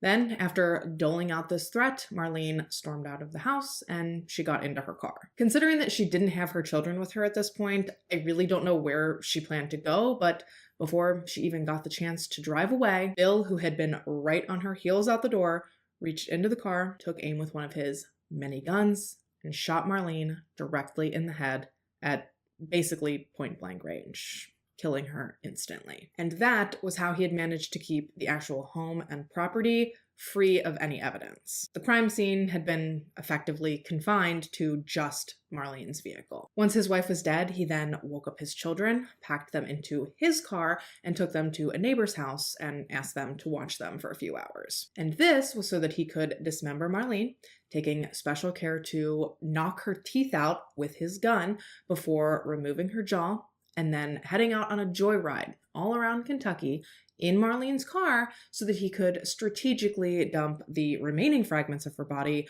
far, far away from each other. A little here, a little there, until he had successfully disposed of every last piece of his wife and the mother of his children. He then claimed that he ditched the murder weapon in a sinkhole before pushing Marlene's car, in other words, the crime scene, into the Ohio River, where it would actually never be recovered from. Police did search for all this evidence. They looked for the gun, they looked for Marlene, and they looked for her vehicle, but unfortunately, beyond the fragment of her skull that they already had, they were never able to recover any additional physical evidence from Marlene's murder to use in their case against Bill. Thankfully, though, with his recorded confession and the positive ID of Marlene's skull, there was still plenty of proof to use to indict Bill for Marlene's murder. His trial began in late July 2003, and in spite of asking the judge if he could skip it because he didn't feel like sitting through it, Bill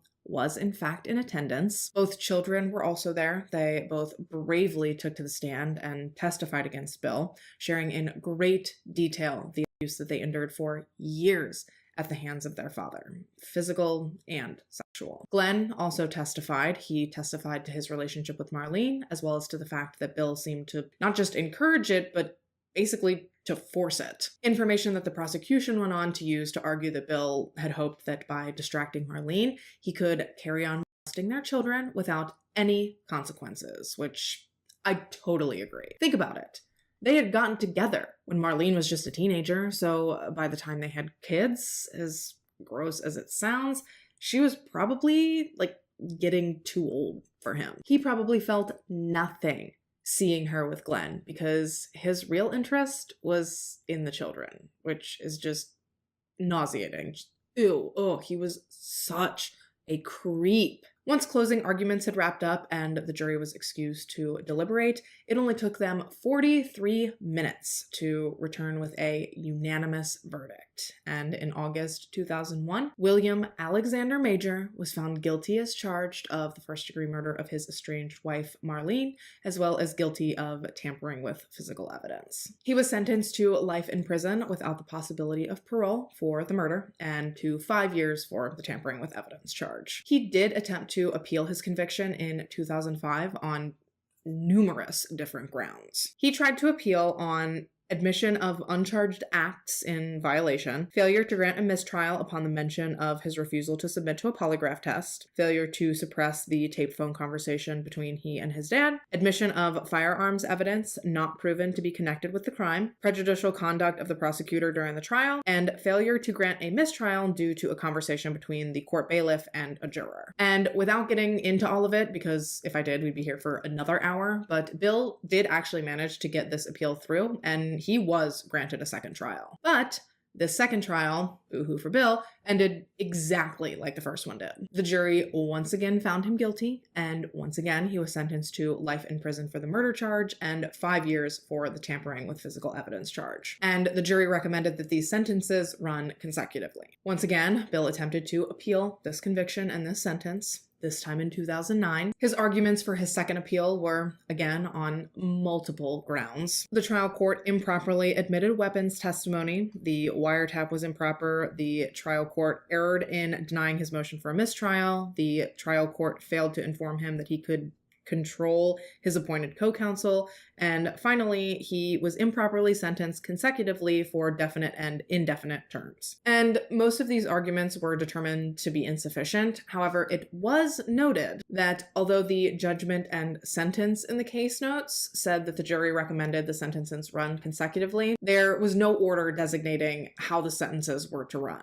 They noted that according to KRS 532.1102, sentences will run concurrently when an order does not specify the manner in which sentences are to run. And as of Kentucky 1994 Mabe versus Commonwealth, no sentence can be ordered to run consecutively with a life sentence. Therefore, the sentences were not set to run consecutively, as Bill had asserted. Therefore, the court determined that there was actually no error in his sentencing, and ultimately his appeal was denied. He then served, 8-ish more years before, I believe, he died in prison on October 15th, 2017 at the age of 73. Now, I want to make it abundantly clear that I can't confirm that he's dead with 100% certainty. I definitely think he is. Because, let's be honest, the man looked like he was a whisper away from death since, at least whenever this mugshot was taken.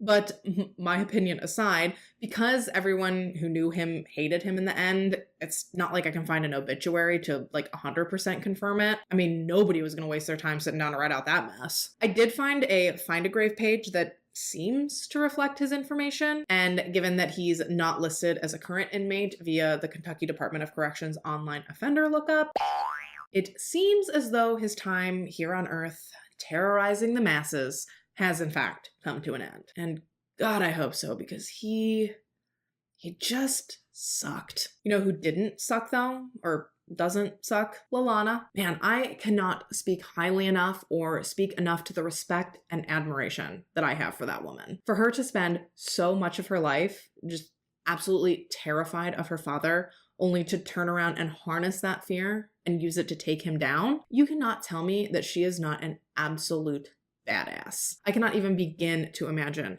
how proud Marlene would be of her daughter if she could see all that she managed to do. It is so incredibly sad that Lalana and Donald were robbed of the opportunity to grow up with such an amazing mom. No matter what Bill wanted everyone to believe, Marlene did not abandon her children. Quite the opposite, actually. This woman, at just 25 years old, sacrificed her own life in a brave attempt to protect them. Her story it's so devastating and so touching, and it is just so harrowing, and I cannot thank our anonymous requester enough for bringing it to all of us. I could not believe that I had never heard this story before when I was researching it. It is so important and so powerful, and it really deserves to be shared. Donald and Lalana remained close for years following all of this, and I would assume that they still are. I hope they still are. For them to grow up and escape and break the cycle of abuse that they lived through, I hope that they are both living such unbelievably fulfilling and happy lives, and I hope that they have found ways to honor their mother and her memory every single day. I do know that Donald changed his last name at some point. He dropped the name Major and instead took on Marlene's maiden name, which was Oakes. And actually, posthumously, Marlene is also most frequently referred to as Oakes as well. And Lalana went from Major as her last name to Bramble, which I don't know the origin of that. Maybe it's her married name, but either way, it's not Major anymore, and that is definitely a blessing. And with that, you guys, we are about wrapped for today. All right, so for today's video, well, for starters, we're going to be grabbing once again from the suggestion archive. So thank you to Jessica for requesting this one. Great name, by the way. But all jokes aside, I was shocked at the lack of coverage on this case from fellow true crime creators across basically every platform. I mean, correct me if I'm wrong, but the only people I've really seen cover this case up to this point are Danielle Hallen and Gavin Fish. Both have done incredible deep dives on this case. Both have done numerous update videos, and Gavin actually did an interview with the sister of the victim in today's case. I'll definitely make sure to have both of them and their coverage of this case linked down below, but for the time being, why don't we here now get into the absolutely infuriating case of the murder of Kirby Carpenter. Ooh, and fair warning before we do get too far into things, while there is sort of a resolution to the case overall, the trials and the outcomes and sentencing and all that, that's still yet to come at the time that I'm recording this. So while I can't exactly present the case and its outcome in its entirety here to you today, do rest assured that there is at least a resolution in the offing, and hopefully it's a just one. And now with that said, how about I shut up and actually get into things? Okay, so we are actually back down in Mississippi today. Mississippi.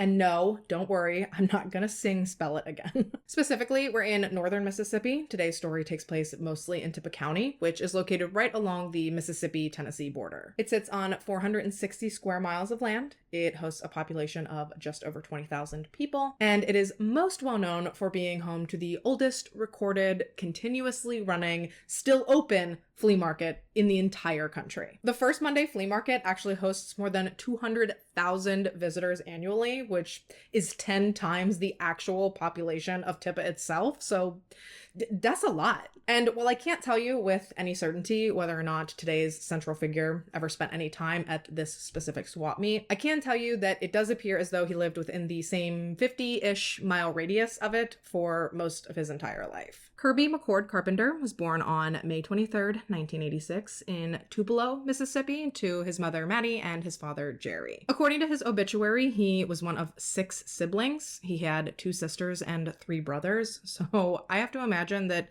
there was always something going on in that house, like all the time. Shoot, I got half that amount of children and I feel like I most of the time can't keep up. So I can't even imagine doubling that. I'm sweating just thinking about it. Kirby graduated from Kossuth High School in 2005. I don't know exactly where he graduated within his class ranking per se, but I can tell you that it seems as though Kirby was always a relatively good student. Not only did he move on to be incredibly successful later in his life, lending to the idea that he was always probably a pretty hard worker, but I was also able to find some newspaper articles referencing some awards that Kirby won while he was in high school. Specifically, I believe it was a Behavioral and Social Sciences Award that he won at a state science and engineering fair in 2003. All this to say that pretty much his entire life, Kirby appears to have been a hard worker and a self-starter and a go-getter. Following his high school graduation, Kirby actually went on to enlist in the military, and this is something that he was incredibly proud of. He served in the United States Marine Corps, and if you yourself know any Marines personally, you know that they just have a whole different level of pride and nostalgia when it comes to their service in particular. In my experience, Marines are they're just built different. And that's coming from the wife of a Purple Heart Marine veteran, so take that for what you will. I wasn't able to find Kirby's exact position within the Marines, nor was I able to find where he served or for how long. But regardless of those specifics, I think just knowing that he made the commitment to serve his country and that he went through the rigor of training, I think that in and of itself speaks volumes to Kirby's level of courage and integrity and to his discipline. Don't get me wrong though, Kirby was certainly not all work and no play, not by a long shot. He liked cars and motorcycles, he loved taking road trips and being outdoors. He was a foodie, he loved trying new foods. He loved hanging out with his family and listening to music, going fishing. All in all, Kirby just sounds like a really cool, down-to-earth, very well-rounded guy. Following his time in the military, Kirby went on to own and to manage multiple successful businesses. At one point, he owned and operated 2 separate liquor stores, one in Ripley and one in Boonville, and both of these ventures were incredibly lucrative, and he went on to sell both of them for, I assume, a pretty decent profit. He owned and managed several profitable rental properties, and at the time our story takes place, he actually owned and operated a new business called Mississippi Gold, Silver, and Coin Exchange. While many people have gone gone on to refer to Kirby as a jack of all trades. He would never have embarked on any of his business ventures if he hadn't been incredibly passionate about the actual businesses themselves. Actually, Kirby's sister has gone on to say that she believes that that is why Kirby was so incredibly successful, because not only did he never do anything halfway, but he never specifically did anything just for the money. The things he committed to were because he had a genuine interest in those particular industries, and then the money that came along with those things, well, that was just a perk. And ooh, girl, what a perk it was. By the time Kirby was in his 30s, he was officially a self-made millionaire. And not only did he know how to make money, but it also seems as though he knew how to manage money and how to make his money work for him. So throughout most, if not all, of Kirby's adult life, he was very financially stable. He was very capable of taking care of himself, as well as also indulging in his hobbies and his side projects. And of course, Kirby was proud of all of his business accolades. I mean,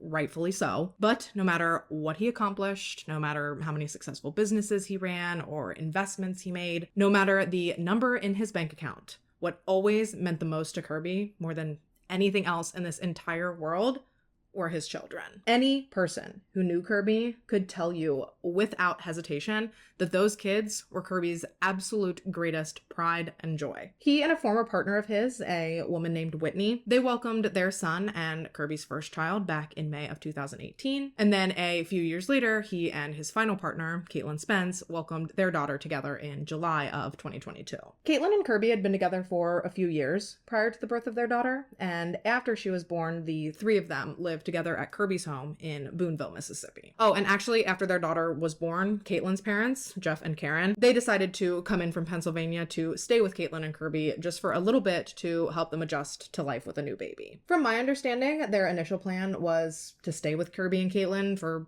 I don't know, maybe a week or two while they figured out their new routine. However, what actually ended up happening was that they stayed there at Kirby's for the next couple of months. Kirby owned a beautiful piece of property located on County Road 600 in Tippah County. His house was just over 2,200 square feet, and it sat on a 10-acre plot of land that just so happened to butt up to a second plot of land that he owned that he called his farm. And this home and this property, they were Kirby's absolute dream. It provided him with over 100 acres of basically everything he loved to do outdoors. There was a pond where he could go fishing. There was space for his cars, space for his motorcycles. A lot of the acreage was also wooded, so this gave Kirby his own personal hunting space. I think he was a deer hunter, so all of this space was definitely a perk in that regard. But then even if you put all of that aside, all the reasons that the property was perfect for Kirby himself, it was also a perfect place for him to raise his children. They had a ton of space to run around and to explore and to just have fun and to be kids. And if this was the end of the story,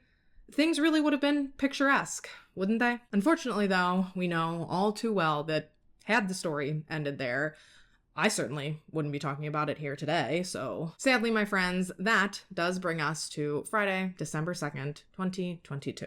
A day that, for most of Kirby's family, started out completely and totally ordinary. They had absolutely no reason to believe, waking up that morning, that that day would totally and completely turn their lives upside down forever. And it all started with a single text message to Kirby's mom. That morning, so the morning of December 2nd, Caitlin reached out to Kirby's mom, Maddie, to ask her if she had seen or heard from Kirby at any point recently. Now, immediately, this was weird to Maddie because Caitlin lived with Kirby, so you'd think if anyone was going to know where he'd be, it'd be her. Clearly, that wasn't the case, though, so Maddie started asking Caitlin a few questions, just hoping to help piece together what might be going on. According to Caitlin, Kirby hadn't come home the night before, which was very out of character for him. That alone would have been worrisome enough. But then as Maddie and Caitlin continued talking,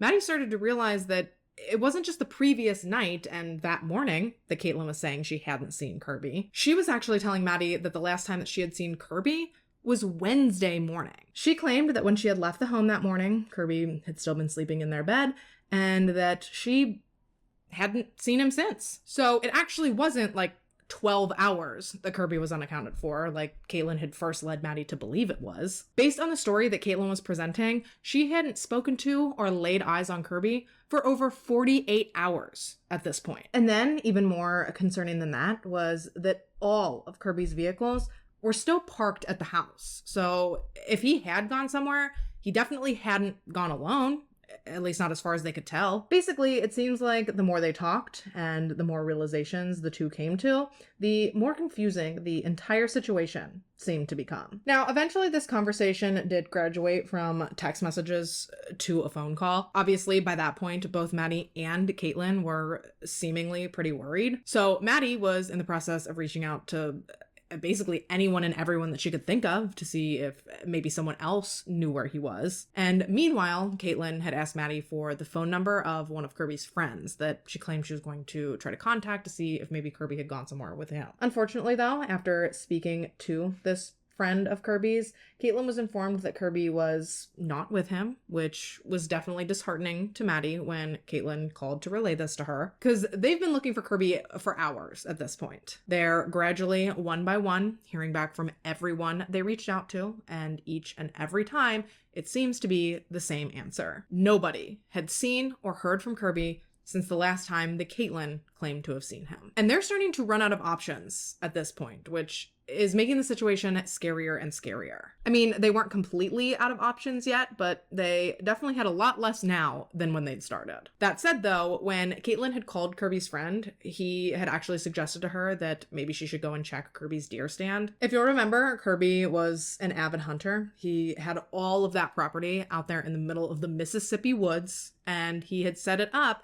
to where he could hunt whenever he wanted, all on his own property. So had Kirby gone out into the woods to his deer stand? Had something happened out there? Was he hurt or was he stuck? There were now tons of new scenarios running through Kirby's mom's brain. None of them were great, but I have to imagine that they were at least starting to give her a little bit of hope. Was there actually a possibility that maybe he was somewhere close and that maybe everything could still turn out to be okay? Obviously, now she's super eager to find out if in fact her son is out by his deer stand, if he's okay, if he's hurt. She just wants to know what the hell's going on, you know? Actually, she ended up offering to Caitlin to call around and to see if perhaps she could get a hold of someone that might be able to go out to Kirby's and to accompany her out to check the area around Kirby's deer stand. Because mind you, not only is this deer stand quite a ways back in the woods, up some pretty difficult terrain, Caitlin, she still has a newborn baby there with her that she's going to have to either have someone watch while she goes out into the woods, or she's going to have to strap this little baby to her so that she can go schlepping up to Kirby's deer stand. And while that second scenario sounds like an absolute nightmare to me, in spite of Maddie's offer, Caitlin declined the help, and she instead told her that she was going to take care of the baby and take care of the dog, and that as soon as she possibly could, she would then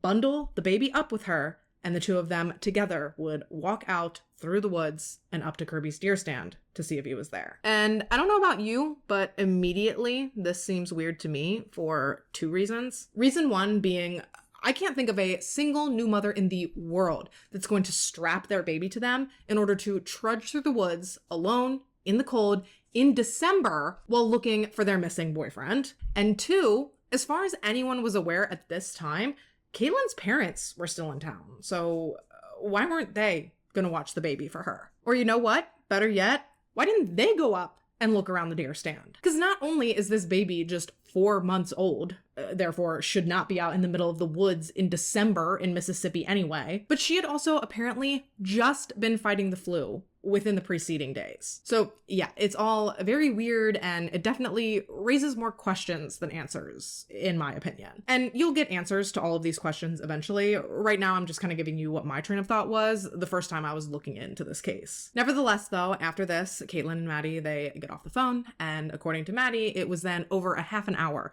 before Caitlin finally called her back. And something that actually stuck out to Maddie was that, from her perspective in this phone call back, Caitlin sounded completely normal when she was talking to her. Although she claimed to have just hiked up a big ass hill and through the woods all the way to Kirby's deer stand with her 4-month-old baby strapped to her chest, according to Maddie, she did not sound out of breath. Her speech and her breathing didn't sound labored. I believe Maddie's exact verbiage was that Caitlin was speaking in a normal and effortless tone. And I don't know about you, but I can't even walk up the steps postpartum without getting winded, so I don't know. Much like it stuck out to Maddie, I too feel like it's worth noting and worth keeping in mind. So supposedly Caitlin was on her way back from Kirby's deer stand, updating Maddie over the phone as to what she had found, which was apparently nothing. And that is when all of a sudden, Maddie hears Caitlin just repeatedly and frantically start saying Kirby's name before the call then disconnected. So at this point, Maddie, she's done. She has had enough of this. Clearly, something is wrong. She can't get back a hold of Caitlin. There was obviously some sort of development in what was going on prior to their call disconnecting.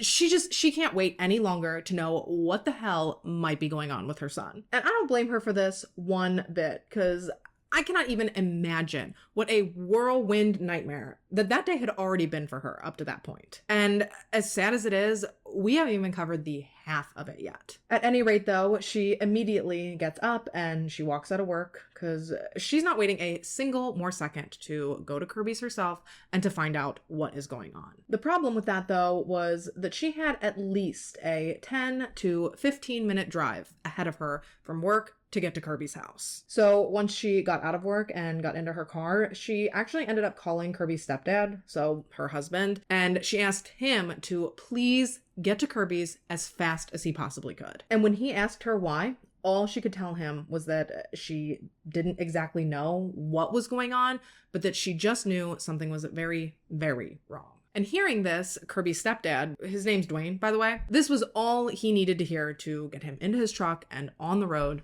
to Kirby's house. From what I was able to gather, he was only maybe like a 5-ish minute drive away versus Maddie, who, depending on traffic, she's going to be either double or maybe even triple that. So cut to a few minutes later, Dwayne pulls up to Kirby's, he parks in the driveway, gets out of his truck, and he practically ran towards Kirby's house. And at first, as he was walking towards the house, he didn't really hear anything. Actually, if anything, it was like eerily quiet. It wasn't until he walked past Kirby's truck and was about to step into the garage when all of a sudden he heard Kirby's girlfriend begin screaming. Mind you, he's already pretty on edge because all he knew was that something nondescript was wrong at Kirby's house. So hearing this, he whips around to see what's going on, and that is when he saw Caitlin kneeling on the ground, holding the baby, and screaming into the phone. Based on how she was talking, she was obviously on the phone with 911. So Dwayne starts looking around the scene. He's trying to figure out what the hell is going on.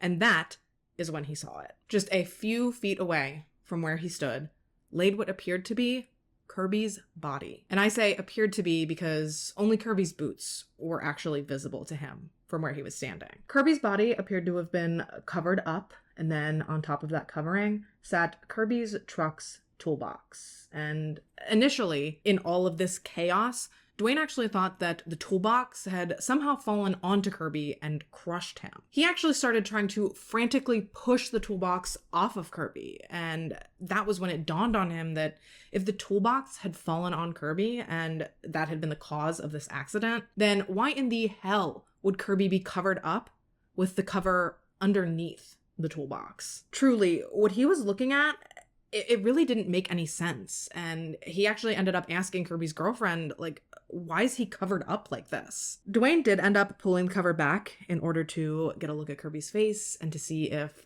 by some chance, there was anything he could do to help him. But he said that just upon a first glance at Kirby, he could tell that he was way beyond medical intervention. That was not all he noticed, by the way, because in looking at Kirby, he also noticed that it appeared as though Kirby had been shot. From there, the next few hours, I have to imagine, all whizzed by in sort of a chaotic blur. Thankfully, law enforcement and emergency personnel responded very quickly to the scene, as did Kirby's mother and other family members and even some very close family friends. One by one, family and friends trickled onto the property as the horrific news of Kirby's death started to spread. Kirby's family and friends and his closest inner circle, they were all super tight-knit. So hearing that he had passed away, all everyone wanted to do was to come out and to show his family their support and to be there for them in this unimaginably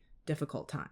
Meanwhile, as first responders were questioning Caitlin and questioning Dwayne and speaking to those that were directly involved with the discovery of Kirby's body, apparently Caitlin began immediately speaking of Kirby and the situation as if it had been something that was self-inflicted. Within all of the answers that she gave to questions and statements that she gave to police, it seemed as though Caitlin was really trying to push this narrative that Kirby had ended his own life and that the aftermath of that was what they were looking at. And while obviously police have to entertain most theories and possibilities, Kirby's family, from the moment they heard this, they knew it was preposterous. No matter how adamant Caitlin was that this had been a suicide, that Kirby had done this to himself, it did not take officers long at all to rule out that theory, considering that there was no weapon anywhere around Kirby's body at all. And also, he clearly didn't cover himself and put the toolbox on himself and shoot himself and get rid of the gun. The suicide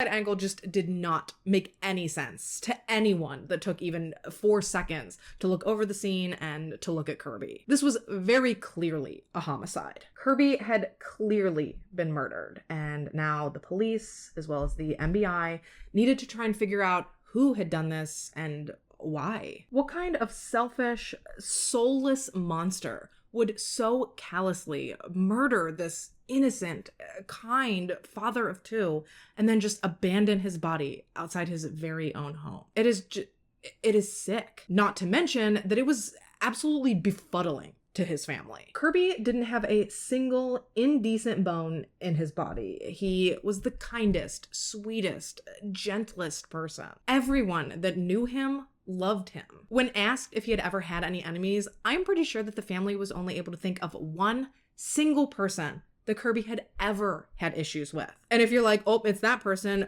nope, because they died before Kirby did. So it didn't take much to rule them out. And beyond that, everyone was stumped as to who on earth might actually want to hurt Kirby. So obviously, one of the first things that law enforcement needed to try and figure out, in hopes of pointing their investigation in any one particular direction, was when exactly Kirby was killed. And given the fact that Caitlin was claiming to have not seen him since Wednesday, and it's Friday afternoon, evening-ish at this point, that's not really all that hopeful. Thankfully, though, police were able to answer this question of when pretty quickly into their preliminary search of Kirby's property. Obviously, they were going to search his home, his property, his garage, his vehicles. They were looking for not just evidence of the murder, but they were also seeing what they could find that might hopefully help them piece together Kirby's final movements. And it was throughout this search that evidence was actually found within Kirby's truck, as well as within his pants pockets, that helped them to deduce their answer. Evidently, Kirby had gone grocery shopping at a local Kroger store on November 30th, so the afternoon following the last time that Caitlin claims to have seen him, and this was brought to light thanks to a receipt that police ended up finding in his pants pocket. Eventually, they were able to verify via Kroger CCTV footage that Kirby had been the one to go into the store and to make those purchases. He'd also been alone when he'd done so. But what really helped them to nail down the approximate time of Kirby's death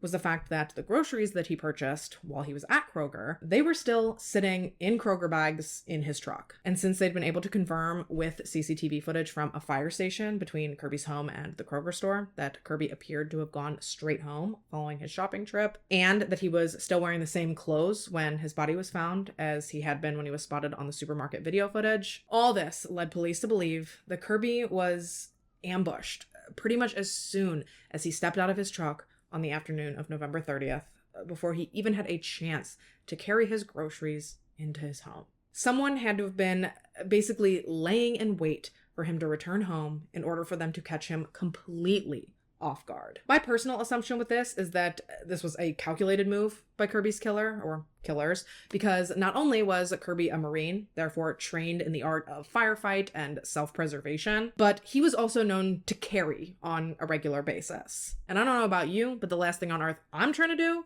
is get into a gunfight with a trained Marine. I mean, I'm not trying to get into a gunfight, a knife fight, fist fight or otherwise with anyone, but You get what I'm saying. I think that the only way that whomever was responsible for Kirby's death figured that they were going to be able to complete the task unscathed was to completely blindside him. And they were able to basically confirm this following Kirby's autopsy, because the medical examiner did ultimately conclude that there were no signs of any sort of fight or attempt at defending himself anywhere on Kirby's body. He had absolutely no idea that this attack on his life was coming, which honestly is just a really cowardly move in my opinion, but I digress. When speaking to police as well as to Kirby's family, Caitlin once again claimed that upon walking out the back door of Kirby's home, she had walked straight through the backyard and straight up a pretty steep and pretty precarious hill in order to go to Kirby's deer stand to look for him. And again, she opted to do this with a baby strapped to her chest in the middle of December. She chose that route instead of taking Kirby's side-by-side up a much easier to maneuver trail. And I guess that's a choice, but okay. And then she claimed that it was on her walk back down from the deer stand. This time she did, I guess, walk down the nice cleared out path. Go figure. But this is apparently when she saw a glimpse of Kirby's boots lying on the ground, which is what prompted her to start screaming his name before she disconnected her call with Maddie. Now, I'm going to take this moment here as an opportunity to watch with you a video that Kirby's sister Casey posted to Facebook. And what this video shows is the exact route that Caitlin claims to have taken that day. And I think it'll also help to kind of explain the layout of Kirby's property and where he was found. This is Casey. I'm Kirby's sister, and I am going to video the path that the person living in the home with Kirby at the time he was killed. Caitlin. They didn't put her name out there at first when they first started this Facebook page, but obviously now that things have gone the way that they have, we can say with 100% certainty that she's talking about Caitlin here. Says that she took on Friday morning when she was going to look for him. Currently I'm standing in Kirby's living room. The person told us that that morning as she was going to go out to look for him to see if he was in his deer stand, that she walked straight out this back door, straight up the hill, all the way up the hill, and then to the deer stand. So I'm just going to show you the terrain that she would have had to cross to do that. Like, you can see immediately that there is no freaking way this woman did this with a 4-month-old baby strapped to her chest. Get real. She claimed that she had her 13-pound baby attached to her, wearing her at the time. It is a little muddy today, so excuse me while I walk through. Okay. She said she walked straight out the door, which is there. Sorry, that's my friend. Straight up the hill. The reason that that is relevant is because Kirby's body was laying next to those toolboxes where they are, about in this area. So if she had looked right, she would have seen his body.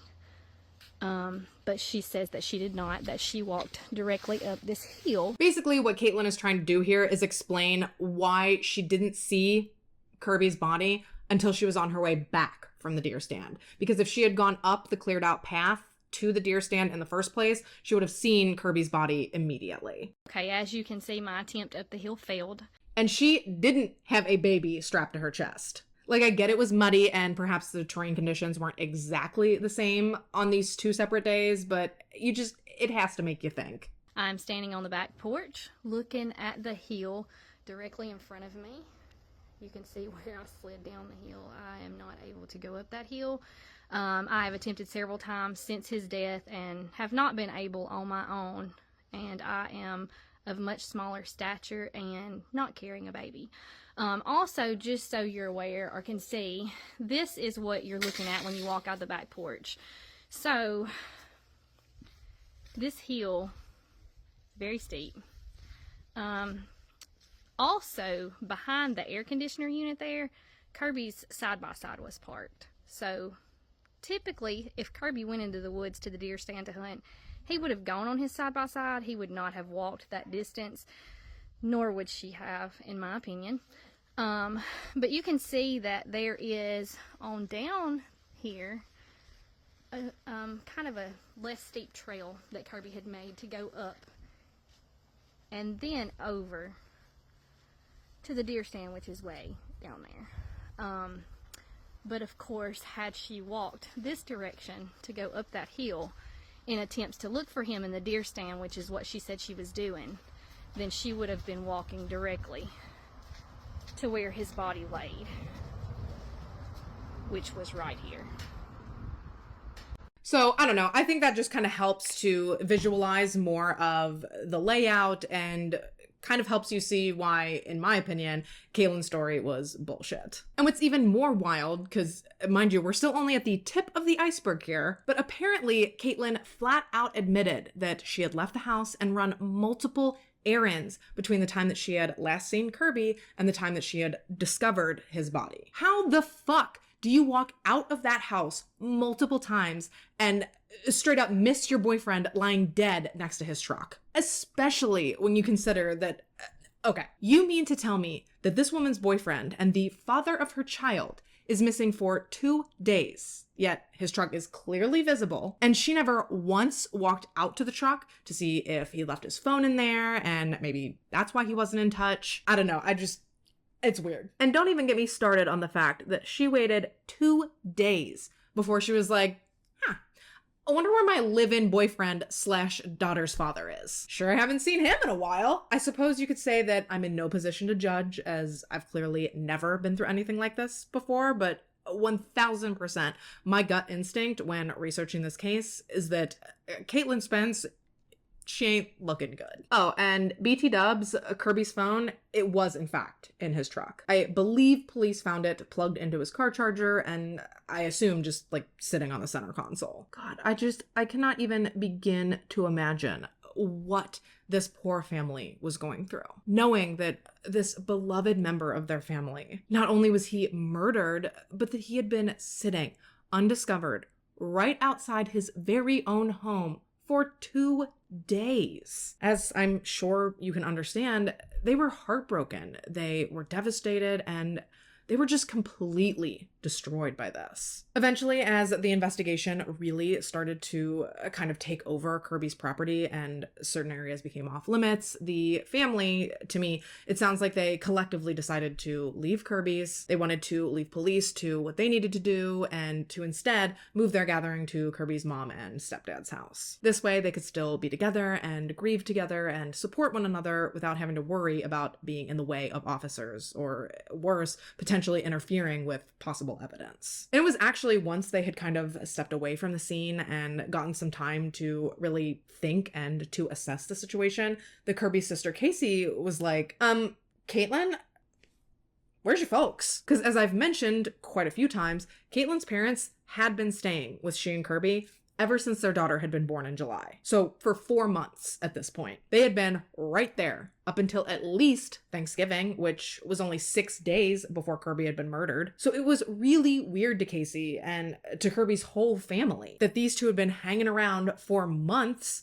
but now all of a sudden, right when all this is going down, that's when they're nowhere to be seen. Evidently, Caitlin told Casey that her parents had actually left and headed back home on Tuesday, which would have been just 24 hours give or take, prior to Kirby's death. According to Caitlin, she had gotten home from work, done the exchange with the baby, and then her parents had gotten like straight on the road. And I'm not sure if Casey actually caught this in the moment or really had time to think about it. I'm sure in hindsight, she's dissected everything that has ever come out of Caitlin's mouth. But in the early days following Kirby's death, she had no reason to believe that Caitlin was telling her anything other than the truth. But again, in retrospect, this is weird because remember how I said that Kirby's daughter was getting over the flu? Well, evidently, so were Caitlin's parents. Caitlin had texted everyone that Monday and let them know that her parents were sick. This was post-COVID time, so I guess people were still sending out national alerts every time someone they'd ever been around caught a sniffle. So I guess that's what Caitlin was doing. Like, hey, mom and dad are sick. Sorry you guys were around them. Look out for XYZ symptoms.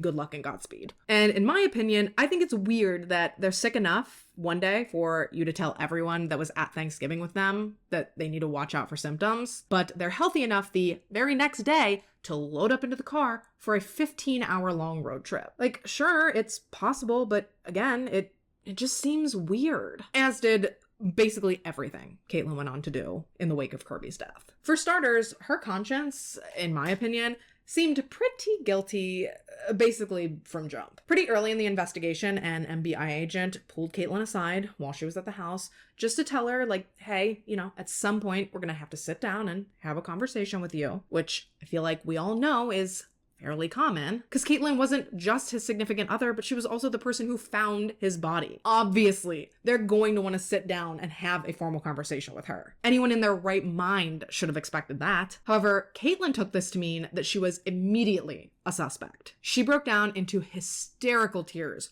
right there in the middle of Kirby's home and basically pleaded to Casey, who was there with her at the time, just begging her to acknowledge that she had to know that she would never hurt her brother. Again, this is something that in hindsight, everyone's like, whoa, that's weird. But at the time, Casey's just looking at this girl as her brother's distraught girlfriend. Like I said, she held no suspicion towards Caitlin at the beginning of all of this. So for her to inherently believe that just because law enforcement wanted to speak to her, that now everyone was going to think she was responsible, it just seems like a bit of a leap, right? And poor Casey, she's so sweet and she's trying to calm her down and console her about this. She told her it probably wasn't anything like that and that surely they were going to be talking to anyone and everyone that Kirby had ever been close with. And while Caitlin did seem to calm down enough after talking to Casey, and although she did stay with Kirby's mom and stepdad temporarily following his death, it kind of seems like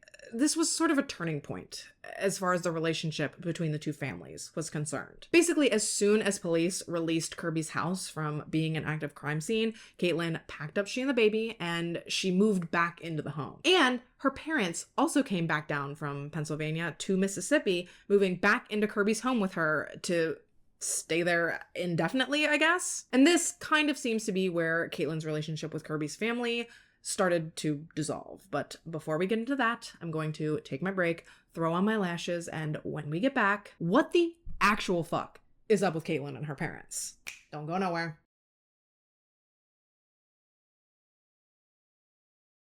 All right, so we're back, and just before our break, things were definitely starting to get kind of weird with Kirby's girlfriend and with her parents. And unfortunately, from this point on in the story, that doesn't really go away. So I think it was 2 days after Kirby's body was discovered. Yeah, it was Sunday, December 4th. Kirby's mom and sister, so Maddie and Casey, they took it upon themselves to kind of start looking into some of the logistics of Kirby's afterlife responsibilities. They had to start going through his belongings. They had to start planning for his memorial service. They needed to find his will. Just all of these incidental things that, difficult and painful as they may be, they have to be taken care of following someone's passing, and typically pretty promptly. So they load into the car and they begin to make their way over to Kirby's. Kirby had always told his family that should anything ever happen to him, his last will and testament was located in one of his safes. Granted, Kirby was a young, healthy guy, so I don't think he necessarily expected that they'd ever really need to use that information, but being someone who worked in a business where he was dealing with precious metals and incredibly valuable and rare coins on a daily basis, Kirby knew that it was better for him to be safe than to be sorry. And although Maddie had gone into Kirby's safe room the night that his body was discovered, just to make sure that he hadn't been robbed, once she had opened the safes and taken note that everything seemed to be in order, she didn't even think about grabbing his will or like any other important documents like that in that exact moment. At that point, she was just kind of doing her due diligence in making sure that police had all of the information that they might possibly need. She wasn't even taking into consideration the important documentation or pieces of paperwork that she might need. Nevertheless, though, the important takeaway here is that Maddie had, to my knowledge, always known Kirby's safe codes, and on the day that his body was discovered, she had been able to access these safes no issue with the codes that she had always had. And to clarify, when I say safes, I do in fact mean safes. Kirby had an entire room in his home dedicated to his precious metal business and to securing his own personal valuables. He had safes full of gold bars, full of silver, coins. He had guns in some of his safes, important family documents, his will. Overall, Casey has gone on to estimate that Kirby likely had close to, if not over, $1 million worth of valuables within that one single safe room. So, cut back to Maddie and Casey headed over to access those very same safes. Well, they were in for a very, very big surprise. Actually, they were in for a couple pretty decent surprises. These surprises included, but were not limited to, a big-ass cardboard handwritten sign that Caitlin and her parents had apparently crafted and attached to the side of Kirby's truck in order to ward off visitors. And while the thought of that, I guess, is definitely odd,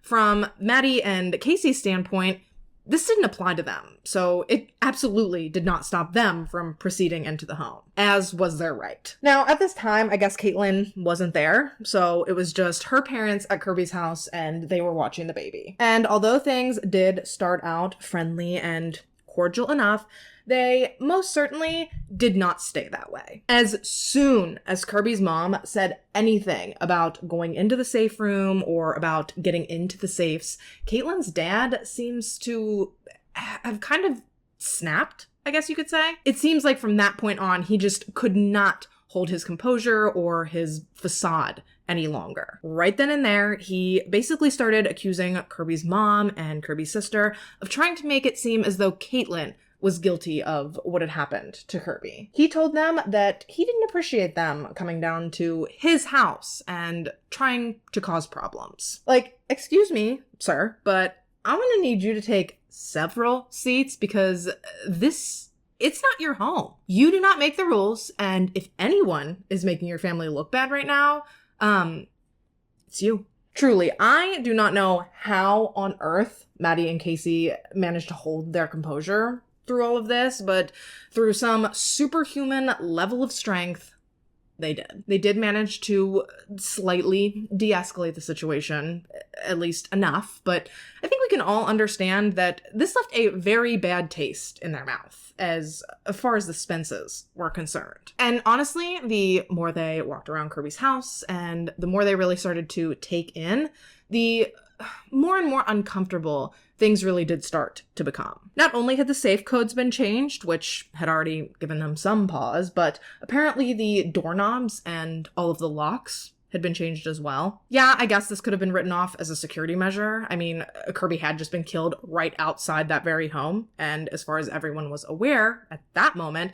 this mysterious unnamed killer was still at large. Who knows? Maybe they were going to try and come back later and rob the place or something. Honestly, nobody really knew which way was up at this point, so I don't really think that anyone would have faulted Caitlin and her parents for trying to reinforce some of the security measures around the house. However, what there was absolutely no explanation for was later that same afternoon when Kirby's mom, Maddie, discovered that Caitlin's dad, Jeff's vehicle was bursting at the seams with a shitload of Kirby's silver. Yeah, like I said, I would love to hear a reasonable explanation for that one. Basically, I guess what had happened was at one point, Kirby's mom had stepped out of the house to kind of collect herself and to try and calm down because, like I said, things had escalated very quickly earlier in the afternoon during this whole visit. So understandably, at one point, Maddie felt like she needed some air. However, when she stepped outside, rather than being met with fresh air and respite, she instead noticed that Jeff's car had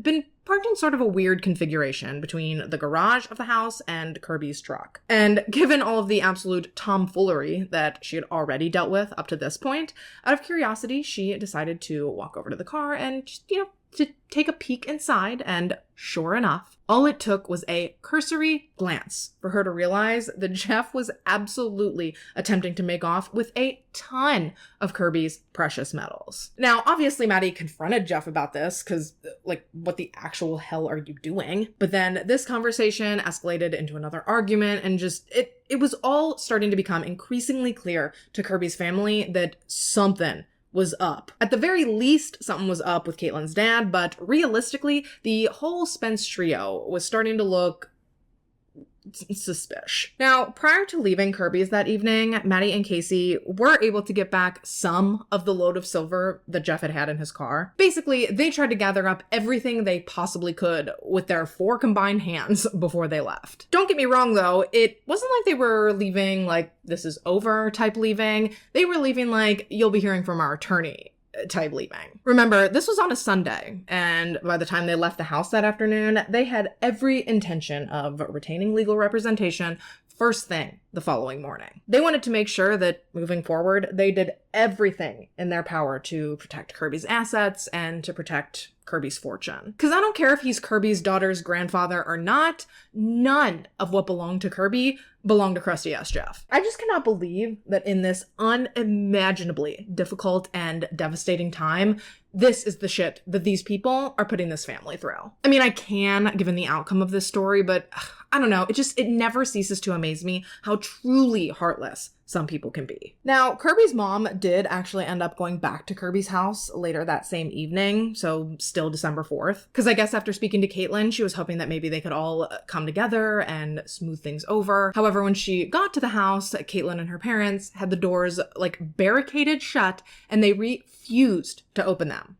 to speak to Maddie. Thankfully, though, this secondary trip to Kirby's wasn't totally fruitless, I guess you could say. Because out of fear for her own safety, Maddie had actually requested that a police officer escort her when she went back to Kirby's, just given how completely out of pocket Jeff had been acting the first time she was there that day. So rightfully so, she wasn't taking any chances. And although the Spences did refuse to let she or the officer into the home at any point during the secondary visit, Maddie did take some time to speak to the officer and to recount everything that had happened earlier during the initial visit. And when she was done explaining how she had already found a massive amount of Kirby's silver in Jeff's car, which only some of which she was able to recover, she looked at the cop and she was like, you know what? I bet if I were to go over to that car and to look in there again right now, he would probably already have it reloaded back down with more silver. And sure as shit, she and the cop walked over to the car, they looked in it, and boom, a whole new load of Kirby silver just sitting right there inside Jeff's car. Unfreaking believable, right? This silver and this fortune was meant to be left to Kirby's children. So where does this man get off just trying to use it to line his pockets and to fund his life? I mean, later when we get into some background on Jeff Spence, it's going to seem a lot less shocking because Homeboy is just a grimy lowlife in general, but good lord, to essentially steal from 2 little children, diabolical. Kirby's mom was ultimately designated as the executor of Kirby's estate, and so just 2 days after the absolute chaos of Sunday the 4th, Maddie and Casey were back at Kirby's to take inventory of Kirby's belongings and to essentially make sure that everything was documented and that nothing else went missing. Unfortunately, though, throughout this process, it was quickly discovered that quite a few other things were already missing. Among these missing items were the firearm that Kirby carried every day. He had a bunch of guns in total, but specifically he had a small pistol that he carried with him everywhere, and to my knowledge, even to this day, that gun has never been found. And then another thing that, alarmingly, the family has never been able to recover is the sync box to Kirby's home security system. As previously mentioned, Kirby had upwards of 7 figures worth of valuables on his property, so it shouldn't really come as a surprise when I tell you that he had that place locked down and protected like Fort freaking Knox. He had a security system. He had locks on everything. His valuables were in safes. He had cameras. He had alarms. Actually, given the extensive amount of surveillance that he had around his property, that was one of the first things that his family urged law enforcement to look into. They were like, you know, Kirby has cameras all up and down this property. All you need to do is review that footage from the security cameras and boom, you will probably find your killer. Unfortunately, though, when they did go to look into this, what they actually found was that the sync box, or I guess kind of like the base console station that held all of the data, well, inexplicably, that piece of hardware had suddenly gone missing. And then, frustratingly, beyond that, Kirby didn't have like a subscription service to his security company's cloud. So I guess that meant that outside of viewing any activity live while it was happening, the only other way, to my understanding, that he would have been able to get old footage would have been downloading it from the sync box onto an SD card. And obviously, without the sync box, there would be no downloading any past footage, meaning that any potential video of what had happened to Kirby was just gone. Now, by this point, tensions between the two families, between the Spences and the Carpenters, I mean, you could cut tension in any room they were all in with a knife. Lines had pretty much obviously been drawn in the sand at this point. Kirby's family had retained legal counsel. Caitlin had obtained legal counsel. Neither family felt even remotely comfortable being around the other any longer. Like, when I say things fell apart quick, I mean things fell apart quick. And actually, one of the last times that a majority of Kirby's family saw Caitlin was a couple of weeks after his death at his memorial service. Kirby's funeral was on December 17th. It took over 2 weeks for the crime lab to complete his autopsy and then to return his body to his family. I guess, given the time of year, they were really backed up, and so it took longer than normal for them to take care of everything that they needed to. Kirby was laid to rest in Lebanon Baptist Church Cemetery, and on the back of his headstone it reads, quote, "As the rain begins to fall, it reminds me that we are liquid for a while, and then we are shot back into the atmosphere to only return in memory here on earth, but eternally shine with those whom have loved and lost as we have traveled this somehow perfect, imperfect journey, better known as life." And that passage was actually written by Kirby himself, which, I don't know, is just hauntingly beautiful. And while the day itself was also beautiful, it was a beautiful tribute to Kirby and a beautiful celebration of his life and an opportunity for those who knew and loved him to come together and to mourn with one another. People still couldn't help but notice a couple of weird things, once again, about the Spences. Like, sure, they were there. Well, actually rolled that back because only Caitlin and Jeff went. For unknown reasons, Karen decided not to attend, which in my opinion in and of itself is weird. But just because they were there didn't mean that they weren't still just oozing weirdness and awkwardness from every pore on their body. Like I said, these people couldn't even be in the same room as Kirby's family without just palpable tension. Thankfully, though, in spite of this tension and in spite of most of Kirby's family really starting to feel like some type of way about the Spences by this point, to my knowledge, everything going on between these families did not take away from Kirby or his memory or why people were truly there that day. Actually, it wouldn't be until a couple of days after Kirby's funeral that things would, like, really come to a head. If you'll remember, we're, mid-December by this point? So it was just a couple of days before Christmas when Maddie got a text from Caitlin letting her know that she was actually going to be taking the baby to Pennsylvania for a week or so to celebrate Christmas with her grandparents. And basically this text was more of a courtesy than anything. She was reaching out to let her know that they were going to be leaving, and she wanted to know if Maddie wanted to come and see the baby before they left. Obviously, this was an offer that Maddie could not pass on, so she made her way to Kirby's house and spent some time with Caitlin and with the baby, and then she actually ended up being there long enough that she watched Caitlin load her granddaughter up into her car and drive away. Caitlin's parents had also left the house by this point, and they were headed back home as well. So now that the house was empty, Maddie actually took this opportunity to walk through her son's house in peace, to walk through and to mourn and to just reflect, without the Spences breathing down her neck. That said, though, as she was walking through the home, something about it felt just kind of off to Maddie. It just felt empty, more like an abandoned house than a house whose residents were simply on vacation. And so as she was walking around, she started opening cabinets and drawers and just, kind of seeing what was up. And when she got to Kirby's bedroom and started opening dresser drawers, that is when her fears were confirmed. Not only was the baby stuff as well as Caitlin's stuff completely gone, but in one of the dresser drawers, Maddie found what appeared to be handwritten wills for both Caitlin and her father, Jeff. Both of these wills were dated just days after Kirby's death, and I think we can collectively all agree that that is weird. I mean, sure, have a will. That's not what I'm saying is weird. Especially not if you're elderly, like Caitlin's parents, or you have a child to think about, like Caitlin did. In those instances, the responsible thing to do is to have a will. What I'm saying is weird about these wills in particular was the handwritten nature of them,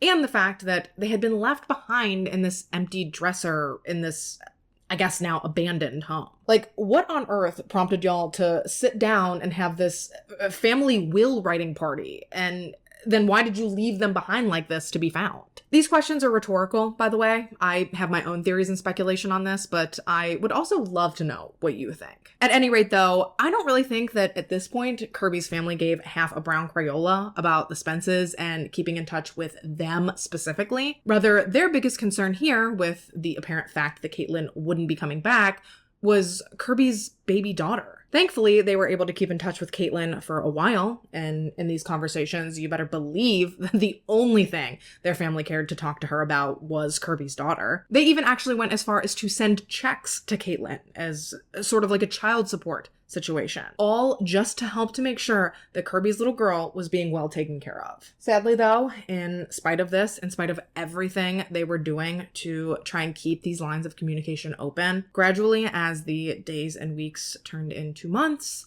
communication between Caitlin and Kirby's family dwindled down to absolutely nothing. They went weeks without receiving any sort of update on Kirby's daughter. Even as her first birthday approached, and they basically started begging for an update and for any sort of contact, they were still met with radio silence. They ended up going so long without receiving confirmation from Caitlin that Kirby's daughter was okay that they actually decided to reach out to law enforcement local to where Caitlin was staying. Again, not because they cared so much about what was going on with Caitlin specifically, they more so just wanted to know that the baby was okay. So they provided law enforcement with the address that they'd been sending the child support checks to, and graciously, the local police did agree to head over to the house and to check on the baby. But when they pulled up to the property, they were surprised and horrified, just as Kirby's family would later be, to find out that nothing stood at that address any longer other than a mailbox. Apparently, in speaking with the neighbors later on, it was determined that the home had completely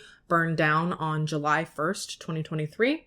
All while the Spences were supposedly out of state for a family reunion. But you know what's really weird about this whole fire? Well, aside from everything, but allegedly, prior to the home burning down, Jeff had actually gone to his neighbors to let them know that his family was going to be going out of town for a while, and to inform them that the house had been having a lot of electrical issues lately. So, you know, it might burn down to the ground while we're gone.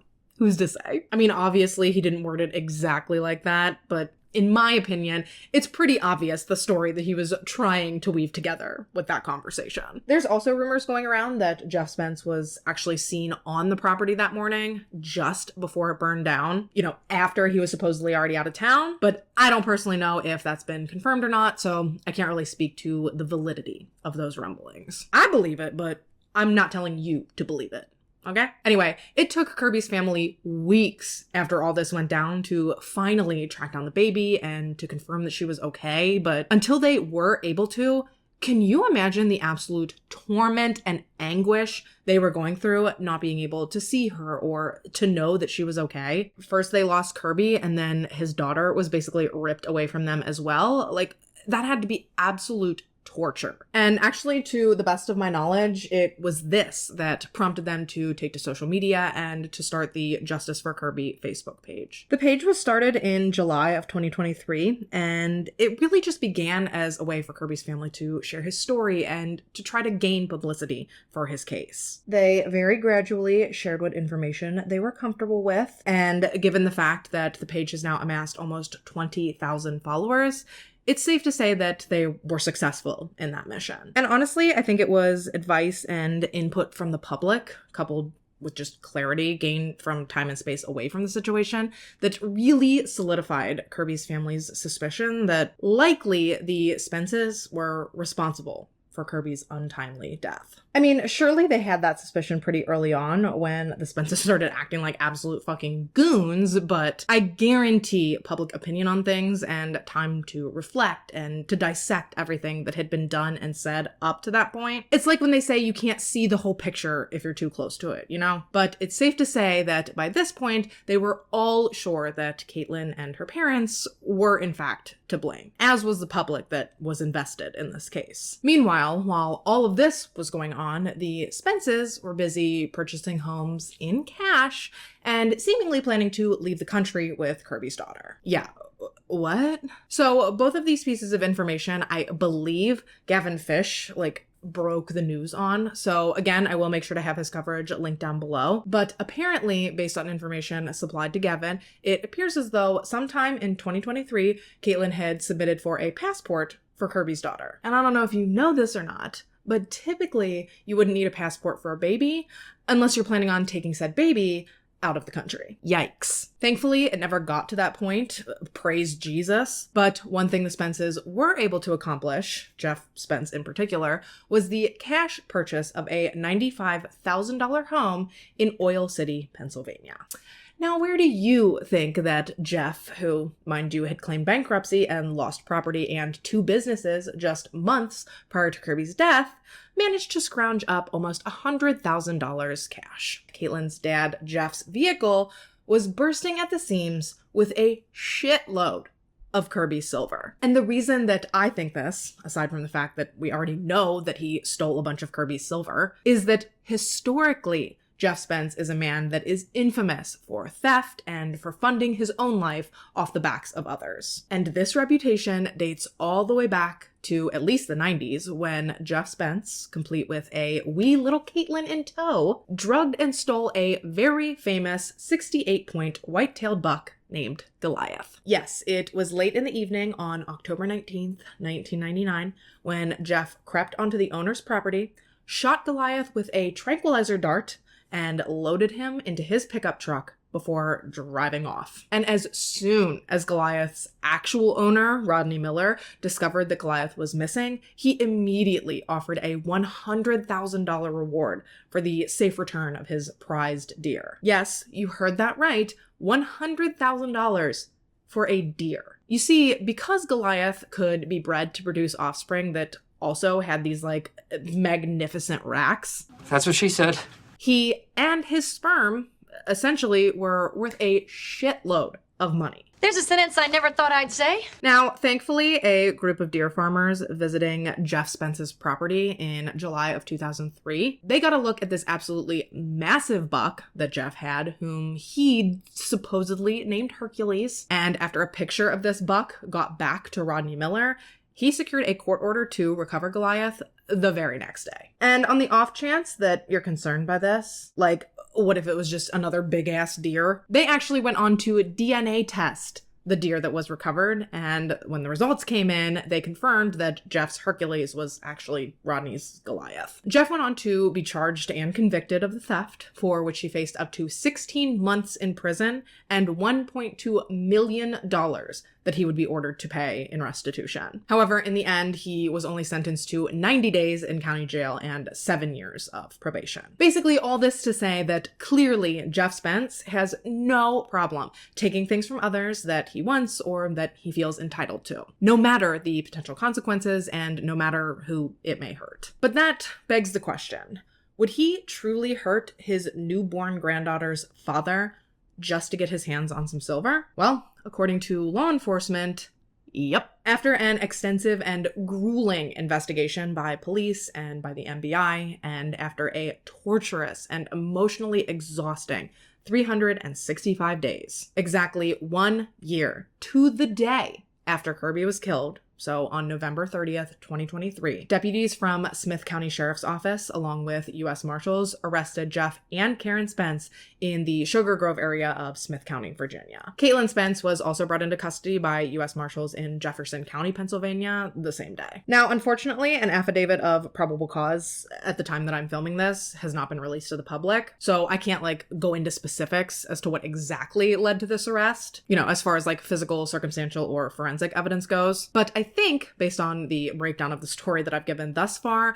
we can all probably agree that, they've likely got the right people. Ugh, it is so disgusting to me that these people could rob this little girl of growing up with a father figure, sure, but of growing up with a father figure as incredible and amazing and inspirational as Kirby. And all for what? Some silver? All to end up in jail and to leave this little baby with neither parent. Get fucking wrecked.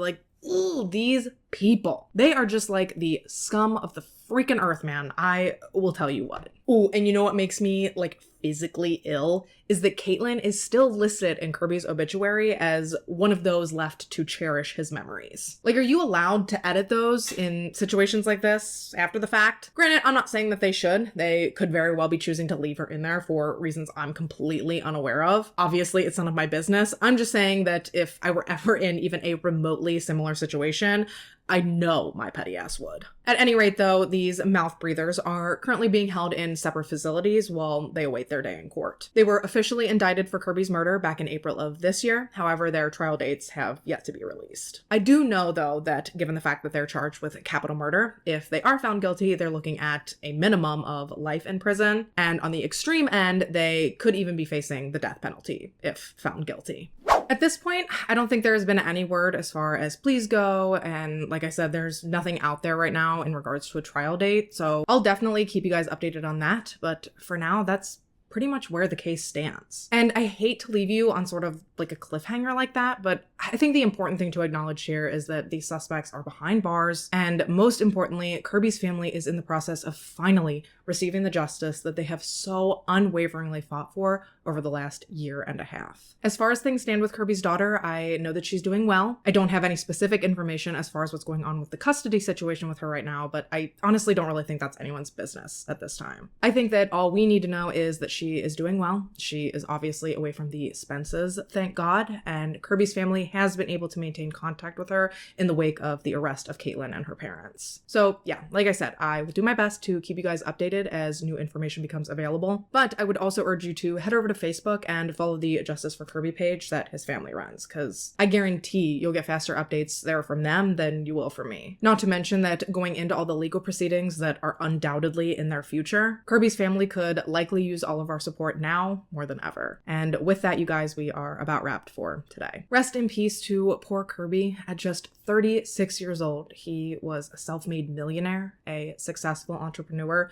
3 times over, and most importantly, he was a dedicated and loving father, brother, son, nephew, uncle, and friend. He is so deeply missed by those who knew him and who loved him, and undoubtedly their worlds shine a little less bright now in his devastating absence. Kirby was such a sweet person and such a kind person. He was always willing to go out of his way to help someone in need, and always willing to lend a helping hand. He very clearly would have gone on to continue to do big things with his life, and it is so incredibly tragic that his children now have to grow up with just a memory of what an amazing person, an amazing influence their father was. Oh, and speaking of amazing, since Kirby's passing, his family has made a point not just to seek justice for his death, but also to ensure that he did not leave this earth in vain. One of the ways that they're doing that is through a scholarship program. The Kirby M. Carpenter Memorial Scholarship was presented to 5 separate graduating seniors in both the spring of 2023 as well as the spring of 2024. So 10 kids altogether. And that's just so far. Kirby's family is hopeful that through this scholarship, they will be able to keep Kirby's memory alive while also helping to provide support to teens in their community, hoping to further their education. And I don't know about you, but I am always so amazed when these families are able to take these horrific tragedies and somehow turn them into a way to help others. That takes an incredible level of strength to do that, and I just don't know that I would have that. So I will always be in awe of families like Kirby's who are able to come through these tragedies and to do these amazing and generous things in their loved one's honor. It truly is so admirable. So I just wanted to take a minute to spotlight that here before we wrap up for the day. It was 1994 in sunny Orange County, California, when 50-year-old Linda Curry found herself fighting for her life. Struck down with a mysterious combination of symptoms that had even the most seasoned medical professionals stumped. As hard as it was to admit, it was obvious to everyone around Linda that she didn't have much time left. But little did she or her family or her friends know that the truth of her condition, in actuality, was far more disturbing than any naturally occurring medical condition possibly could have been. This is the story of how a brilliant mind thought that he had orchestrated the perfect murder. For 16 years, Paul Curry walked free. He truly believed that he had pulled off the perfect crime. But sometimes, and arguably most of the time, even the smartest criminals make the dumbest mistakes. This is the story of the devastating and confusing death of Linda Curry, a story that proves that even the brightest minds can't outsmart justice forever. This case was requested by a wonderful subscriber named Oz, so thank you so much to Oz for making this video possible. All right, so Orange County, California. Let's talk about it. Orange County, California, or more commonly referred to as the OC, is a vibrant coastal region nestled between Los Angeles, California, and San Diego. With a current population of approximately 3.2 million people, the OC is the third most populous county in California and the sixth most populous county in the US as a whole. It spans over roughly 793 square miles of diverse landscape with pristine coastline and beautiful inland valleys. And this beautiful, picturesque slice of paradise will serve as the stunning backdrop for today's otherwise very grim story. Linda Lee Kilgore was born on February 18th, 1944 in Los Angeles, California, to her parents Guy and Mary Jane Kilgore. She was the second born of the couple's two daughters. Obviously, that means she had one older sister.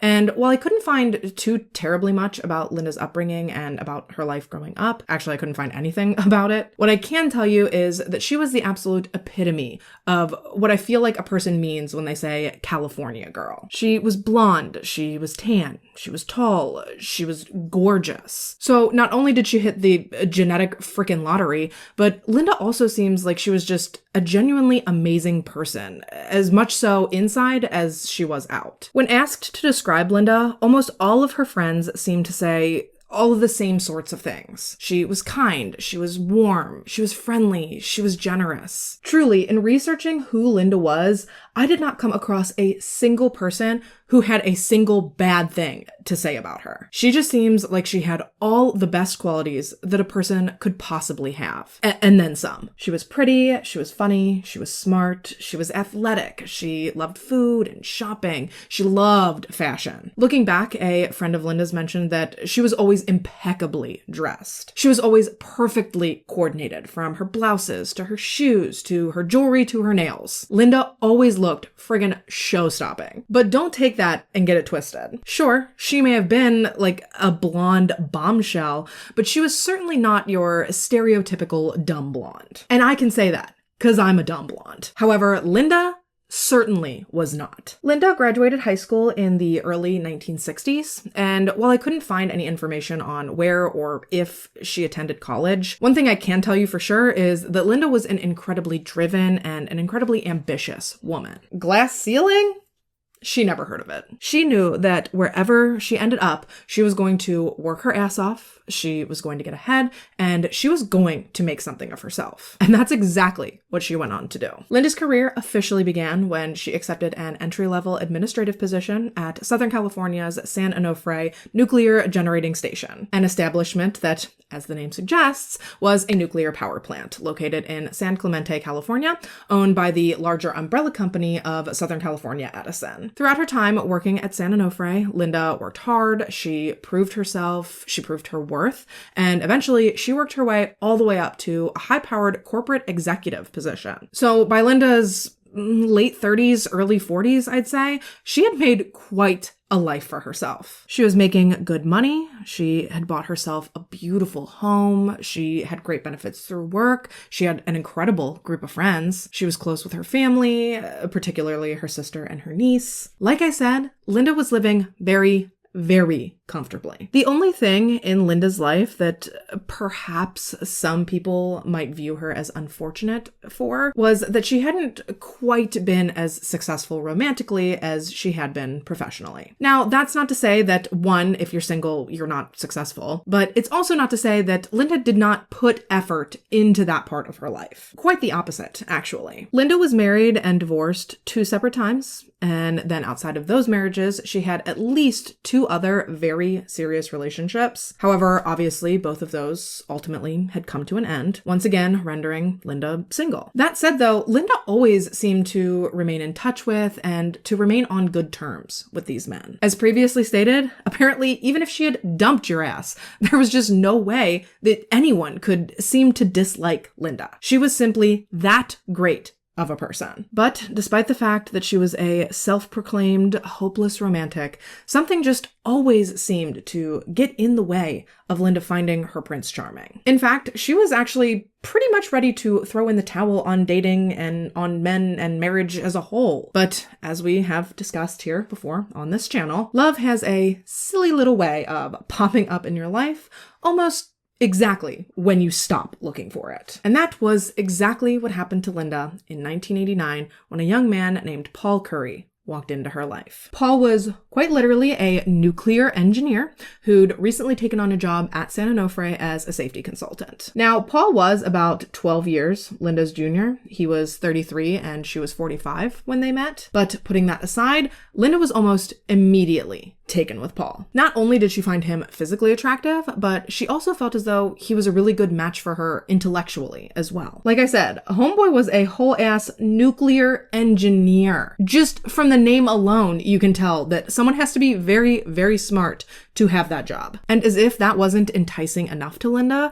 on top of that, Paul was musically talented. He was a good cook. He was a member of Mensa, so he had a way above average IQ. He was so smart that he had actually won over $20,000 on Jeopardy just a couple of months prior to meeting Linda. I mean, as far as Linda was concerned, this man, he was the total package. And much to her surprise and delight, Paul seemed to be just as interested in getting to know Linda as Linda was in getting to know Paul. These two quickly found themselves smitten with one another, and before they knew it, they were in a full-blown relationship, and said relationship seemed like it was getting pretty serious pretty fast. Paul very quickly moved in with Linda, and just as quickly, he also began to reap the benefits of dating someone that was as well established as Linda was. However, while Linda seemed perfectly comfortable carrying on the lion's share of the couple's financial burdens, some of her family and friends weren't as understanding of Paul as she seemed to be. For starters, them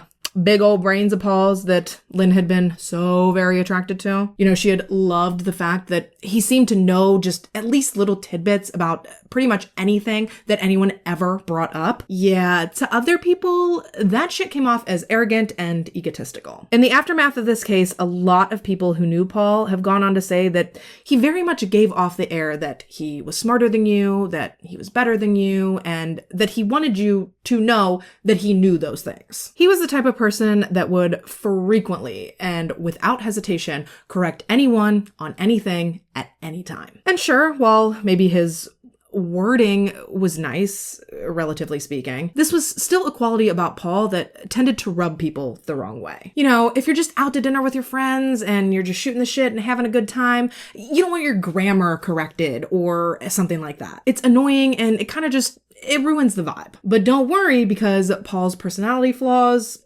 they did not end there. No, ma'am. Some of Linda's family members have stated in interviews since all this went down that Paul never really seemed all that interested in getting to know them or getting to know Linda's friends or creating any sort of lasting bonds with any of them. He didn't seem to care enough to try to enmesh himself with those closest to her, like you might imagine, or at the very least hope, that a partner would. But even though some of these traits really did rub Linda's friends and family the wrong way, overall, they really just tried to bite their tongue as much as they could, because as far as they could see, Linda was happy and Paul was absolutely head over heels in love with her. This man positively doted on her. At least that's the way it seemed to everyone else. He was always cooking her these gourmet dinners or drawing her these beautiful, elaborate bubble baths. He also always called her by these adorable little pet names. He clearly was not embarrassed or emasculated to be overly loving or overly affectionate with her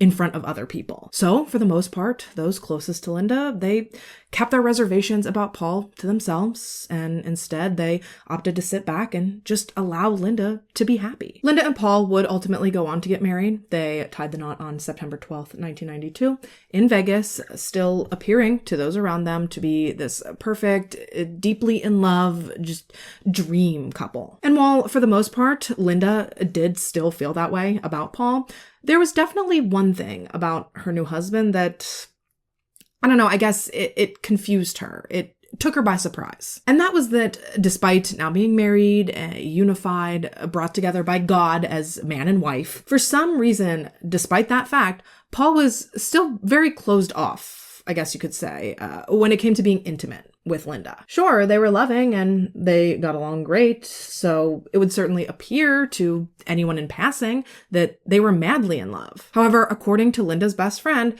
they just weren't like super passionate. They weren't like hot and heavy in the bedroom. And I mean, that's fine, I guess, to each their own. Doesn't sound fun to me, but you know, everybody's different. And if that was the life that they were both anticipating for marriage, that would be one thing, right? If you're both happy, if you're both content, that's fine. However, according to Linda's friend, this was not something that Linda was happy with. In fact, Paul's lack of interest in Sassy time, it really bothered Linda. And I can totally understand that because as a woman, especially in the 90s, Jesus, once you were past like 32, you were considered an old spinster. So I can only imagine that being married to this man who was so much younger than her, who then went on to show zero interest in like throwing down in the sack, I'm sure that that would make a lot of women in Linda's position feel insecure. And that was the exact effect that it had on her. She was actually so uncomfortable and so insecure in her marriage at this point that she invited a friend of hers to stay with her and Paul for a couple of weeks because she started to feel like he actually might not even love her at all. She wanted this friend to stay with them and to observe how they interacted and observe how Paul treated her and I guess just kind of try to like vibe it out to see if it seemed like Paul was phoning it in their relationship or if he truly seemed to be happy. And her friend did end up agreeing to do this, but while she was staying with them, all she saw was Paul cooking for Linda and cleaning for Linda and running baths for Linda every night. So when the women finally got to a point where they got to debrief on everything, Linda's friend was like, girl, he is crazy about you. She was genuinely confused about what Linda had been so worried about. She went so far as to tell Linda that she would kill for a man that did half as much for her as Paul did for Linda. After seeing everything that she had while staying with the couple, she genuinely did not believe for even a second that Linda had anything to worry about within her marriage. However, little did anyone know that the problems within Paul and Linda's marriage, they were just starting to come to the surface. Obviously, we know about the intimacy thing. That was definitely a glaring issue. However, the next thing that came up really took Linda by surprise, and that was the issue of money. Now, theoretically, you wouldn't think that two high-level employees working at a nuclear power plant would ever have to worry about money, right? You know, on paper, that seems like it would be the case. I think with their combined salaries, Paul and Linda were bringing home something like $140,000 a year. And remember, this is the 90s we're talking about. So taking inflation into consideration, that'd actually be closer to the equivalent of $320,000 annually in today's money. No, they weren't like billionaires, but they certainly should have been bringing home enough each year to cover their bills and then to still be living beyond comfortably. Yet, somehow, inexplicably, that just was not the case. Somehow, now being married to Paul and having two incomes in the home, Linda felt as though she was struggling more now with money than she ever had when she was single. And actually, it ended up being completely by accident that Linda even found out just where their money truly was going. You see, completely unbeknownst to Linda, this was not Paul's first marriage. It also wasn't his second. Just like Paul was Linda's third husband, Linda was Paul's third wife. Yes, prior to meeting and marrying Linda, Paul had also been married and divorced twice, something that I guess had just slipped his mind since apparently he'd forgotten to mention that to Linda. Oh, he also forgot to mention that he had a couple of kids too. Yeah, just another little nugget from his past that he didn't think it was important to fill her in on. Turns out, though, it was very important because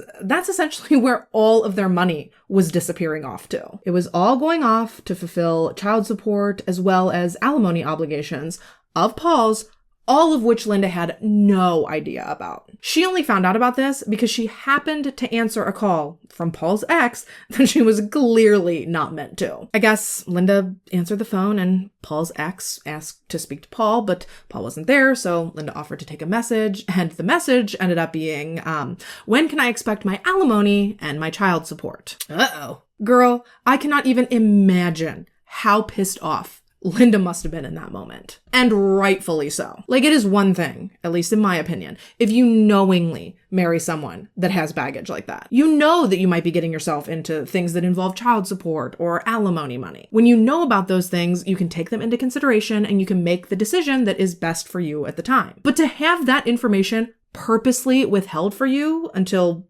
it's just too late? Absolutely not. In my opinion, Linda would have been well within her rights to just tell her husband, like, sorry, but you gots to pay that with your own money. Those are your responsibilities. They are your obligations, which you withheld from me. So sorry, pal. You're gonna have to figure that out. Ew, just to think that it was okay to take Linda's hard-earned money and to secretly funnel it out of their account and to his ex-wife. The lion, the witch, and the fucking audacity of this man. And girl, we are just getting started. The further and further that we get going through this case, the more and more you're gonna see that where Linda saw a husband and a partner in Paul, he simply saw a paycheck in Linda. Honestly, it is heartbreaking, the dichotomy between how these two viewed one another and how they handled their relationship. Case in point, just a couple of months into Paul and Linda's marriage, Paul told his new wife that he thought that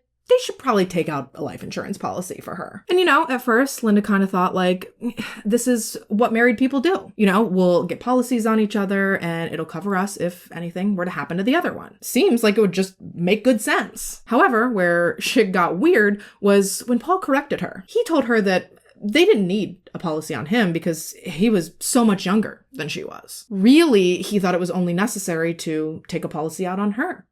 At least at that time. A policy to the tune of $1 million, might I add. So adjusting for inflation, we're talking like $2.27 million, for which he also demanded that he be the sole beneficiary. You done lost your damn mind. When you get your damn mind, you call me. Baby, these flags aren't red anymore. They are straight up crimson. Dare I say, they're creeping up on vermilion. Vermilion. The color of carnal shame. Now, ultimately, I do not believe that Linda ended up taking out the specific policy that Paul was pushing for. However, that's not to say that she didn't do anything, because she did still go out and she added Paul onto her mortgage and she added him onto her different life insurances that she'd already had prior to marrying him. She added him onto the title of her cars, onto her retirement plan. She did all of this for a man that could not even be honest with her about his past before they even got married. Yet, here he is, expecting her to jump through hoops on motherfucking hoops for his ass. I'm sorry, let me be fair. He did book a 3-night cruise for them to make up for the whole secret ex-wives and secret kid thing, so I guess you could say that he did something. Sadly, though, for both Linda and Paul, this romantic little getaway, it did not turn out to be the mini honeymoon type of trip that Paul had presented it as or that Linda had hoped it would be. Nope. Instead, both she and Paul each ended up getting violently ill. Evidently, it appeared as though they had both contracted some sort of awful virus while they were aboard the ship, and it basically ruined their entire vacation. Now, initially, it seemed like maybe they had just gotten food poisoning, or perhaps they picked up like some sort of stomach bug that was making its way through the ship. However, Paul, he quickly recovered. But Linda, she did not appear to be as lucky. Her sickness dragged on for weeks with seemingly no end in sight. Linda was so sick that she and her friends actually started to worry that she had somehow unknowingly contracted hantavirus. I guess right around this same time, there was a massive hantavirus outbreak running rampant through like Arizona, Colorado, New Mexico, and Utah. And in turn, the coverage of this devastation was then running rampant through the news. Everybody was talking about it. Now, obviously, Paul and Linda, they were in California, which was not one of the like heavily afflicted states. But I think the fact in general that this shit was just popping off like one state away, it could have been enough to cause some understandable fear. And I don't know if you know this or not, but hantavirus, it's nothing to fuck around with. Back then, during the Four Corners outbreak specifically, I think you were looking at a mortality rate of 40% or higher. And that's pretty scary to think about. That said though, typically hantavirus is pretty rare. The virus typically spreads to humans through contact with infected rodent waste, so anything from droppings to urine to even saliva. And if left untreated, it can quickly progress to HPS, or hantavirus pulmonary syndrome, which is severe and even potentially fatal. The virus infects the blood vessels in your lungs, which makes them leak, ultimately causing your lungs to fill with fluid, which causes difficulty breathing, respiratory failure, and even heart problems. And what's really scary is that once these severe symptoms begin, if you're not treated quickly, death can occur as fast as within 24 to 48 hours. And this is terrifying because at first, the symptoms of hantavirus just come across as like flu-like symptoms, which is exactly what Linda was experiencing. Nausea, vomiting, diarrhea, weakness, sweating, abdominal pain. Her symptoms basically, they ran the gambit. So when she didn't get better after a couple of weeks, her friends and family began urging her to go to the hospital and to get herself checked out. I mean, Linda was so sick by this point that she could barely even get herself out of bed. She had lost a ton of weight, and I mean, she was tiny to begin with, but within just a couple of weeks, her friends said that she went from looking like a healthy and vibrant woman to like a frail old lady. It was really, really alarming to people when they would see Linda because she just looked like a shell of who she used to be. Thankfully, though, after a lot of urging from her friends and family, Linda did eventually check herself into Samaritan Medical Center in San Clemente, where she ended up being admitted for gastrointestinal problems. But after running all of their like typical preliminary tests, doctors were stumped. They could not find anything on Linda's tests or in her blood work or even in her medical history that would even begin to explain what was the cause of the symptoms she was experiencing. Honestly, all they ended up being able to do was to monitor her and to try to make her as comfortable as possible. You know, at least if she was in the hospital and things took a turn for the worst, help would literally be right there. But until that happened, or until she started getting better, really all they could do was to keep her hydrated and to keep a close eye on her. And thankfully, one nurse in particular had her very keen eyes on Linda. And because of this, she noticed something that someone else might have easily missed. One night, while she was checking in on Linda and taking her vitals and checking her IV bag, this nurse, her name was Sherry, she just so happened to notice that Linda's IV bag, it was looking really, really cloudy, which if you've ever had an IV, you know that that is absolutely not normal. IV bags typically contain a saline and dextrose solution that is colorless, and it is typically crystal clear. So when this nurse happened to look at the bag at just the right angle, under just the right lighting, she realized that it was cloudy, and she knew instantly that something was not right with this bag. But rather than cause a scene or make a big fuss about it, rather than draw a bunch of attention to what she had just found, this nurse simply swapped out the bags. She didn't say anything about it. She just took the cloudy bag and she passed it off to her superiors for some sort of testing. Frustratingly though, at the time, I don't think that anything really came of it. It was later determined that Linda's IV bag had been tampered with and that someone had injected lidocaine into her IV fluids. But because Linda seemingly was making this miraculous and speedy recovery over the following weeks, I think the contaminated IV bag just kind of got like lost in the shuffle. Don't get me wrong, that is not like a, yeah, what are you gonna do type of occurrence. The fact that this got so easily overlooked is horrifying. The only good thing about it was that at least it was taken note of and there was a paper trail proving that it had happened. Something that, I assure you, will become very, very important later. But for the time being, like I said, Linda was finally seeming to beat whatever had been afflicting her. Things were looking up. She was definitely getting better, and within just a few weeks' time, she was back at home and she was resting and recuperating. And of course, luckily for her, she always had her doting husband by her side, seemingly ready and willing to take care of everything and anything she could possibly need. And this illness and her stint in the hospital, this all almost sort of took Linda's mind off of the issues that she and Paul were having prior to their cruise. You know, I guess almost dying made her feel like her perspective had been flawed, and that, I guess in the light of everything that had gone on since, well, it kind of just seemed like Paul's lies they weren't really worth worrying about anymore, especially given that he had been proving himself to be so loving and so supportive in the wake of Linda's illness. Thankfully, though, as far as Linda was concerned, her mystery illness was behind her, and she and her hubby,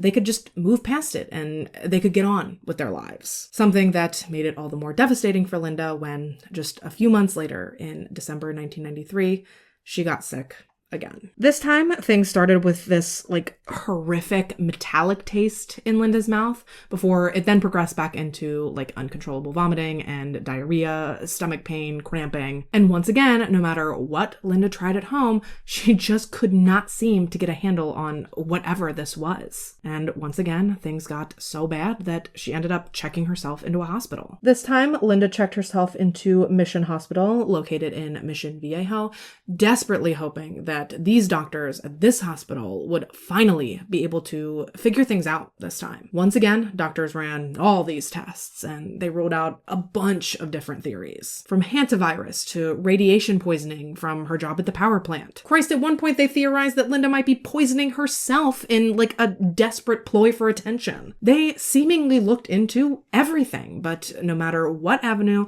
they chose or what theory they tested, everything just came back with a big fat, I don't fucking know. No one could figure out what the hell could possibly be causing this seemingly healthy woman to suddenly fall so very ill. It was almost a point-by-point replay of Linda's first stint in the hospital. From the tests and the theories and the speculation and the questions, right down to the tampered with IV bag. Yep.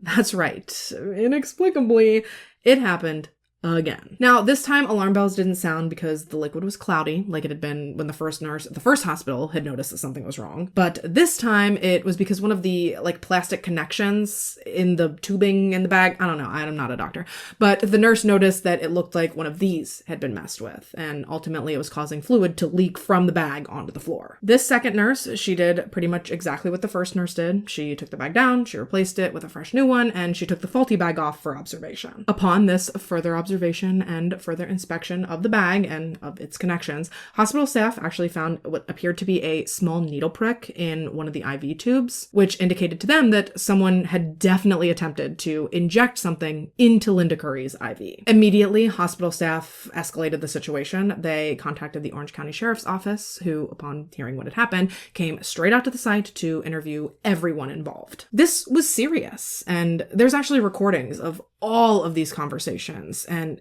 it is so unbelievably chilling, just downright spine-tingling, bitch, to hear Linda Curry's voice on these tapes point blank say that the only person that she could think would have the means or motive to want her dead would be her very own husband, Paul Curry.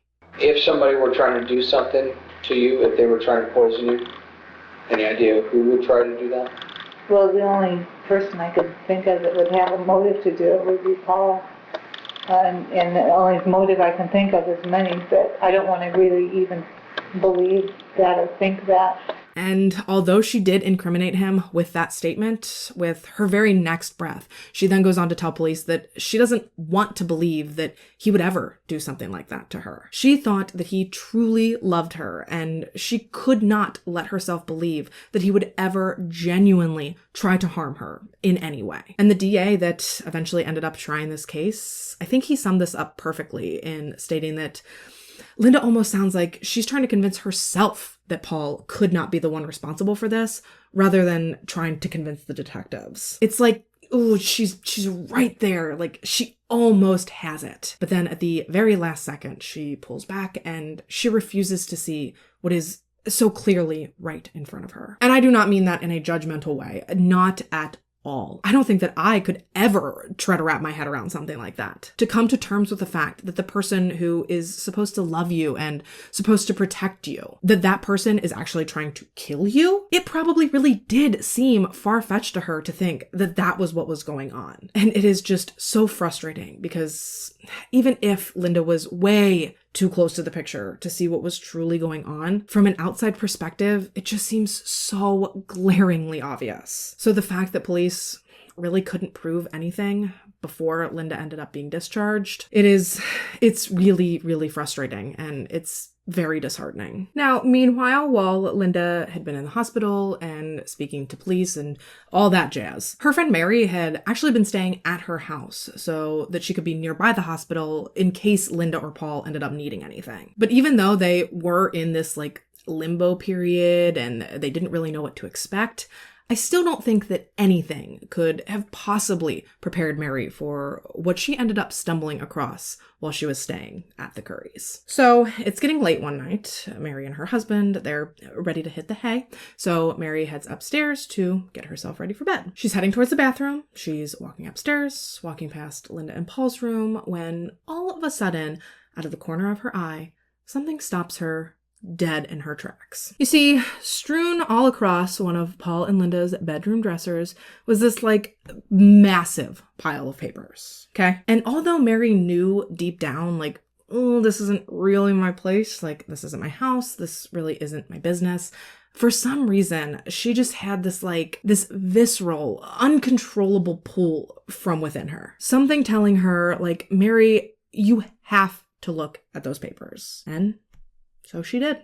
And what she saw terrified her to her very core. This wasn't just any normal pile of papers. No.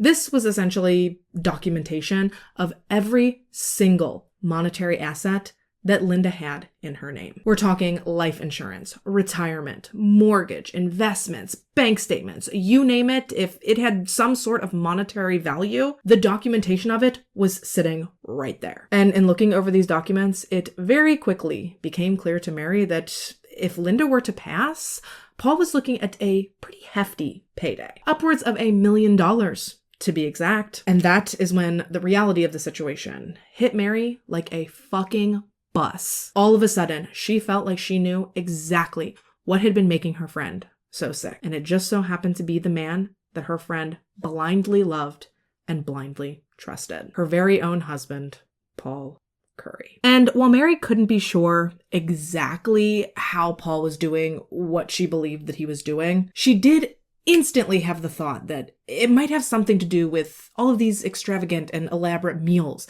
that Paul was always cooking for Linda. Specifically, it is mentioned time after time after time in this case that Paul was always experimenting with salad dressings and sauces. He was like a bootleg Paul Newman. It's crazy that both their names are Paul. Anyway, what Mary was now wondering was, is he poisoning all of these sauces and these dressings and these meals that he's putting together for her? If not that, was he putting something in these baths that he was drawing for her every night? Were all of these things that Paul was doing for Linda, all of these things that had initially made her friends jealous, was all this just one long con, one long ruse to get Linda out of the way so that he could cash in on her death? Well, at this point, Mary definitely thought so. And so when Linda was discharged from the hospital the second time and she came back home, Mary wasted no time in discussing her theories and her fears with her friend. These women had been going on 20 years of friendship at this point.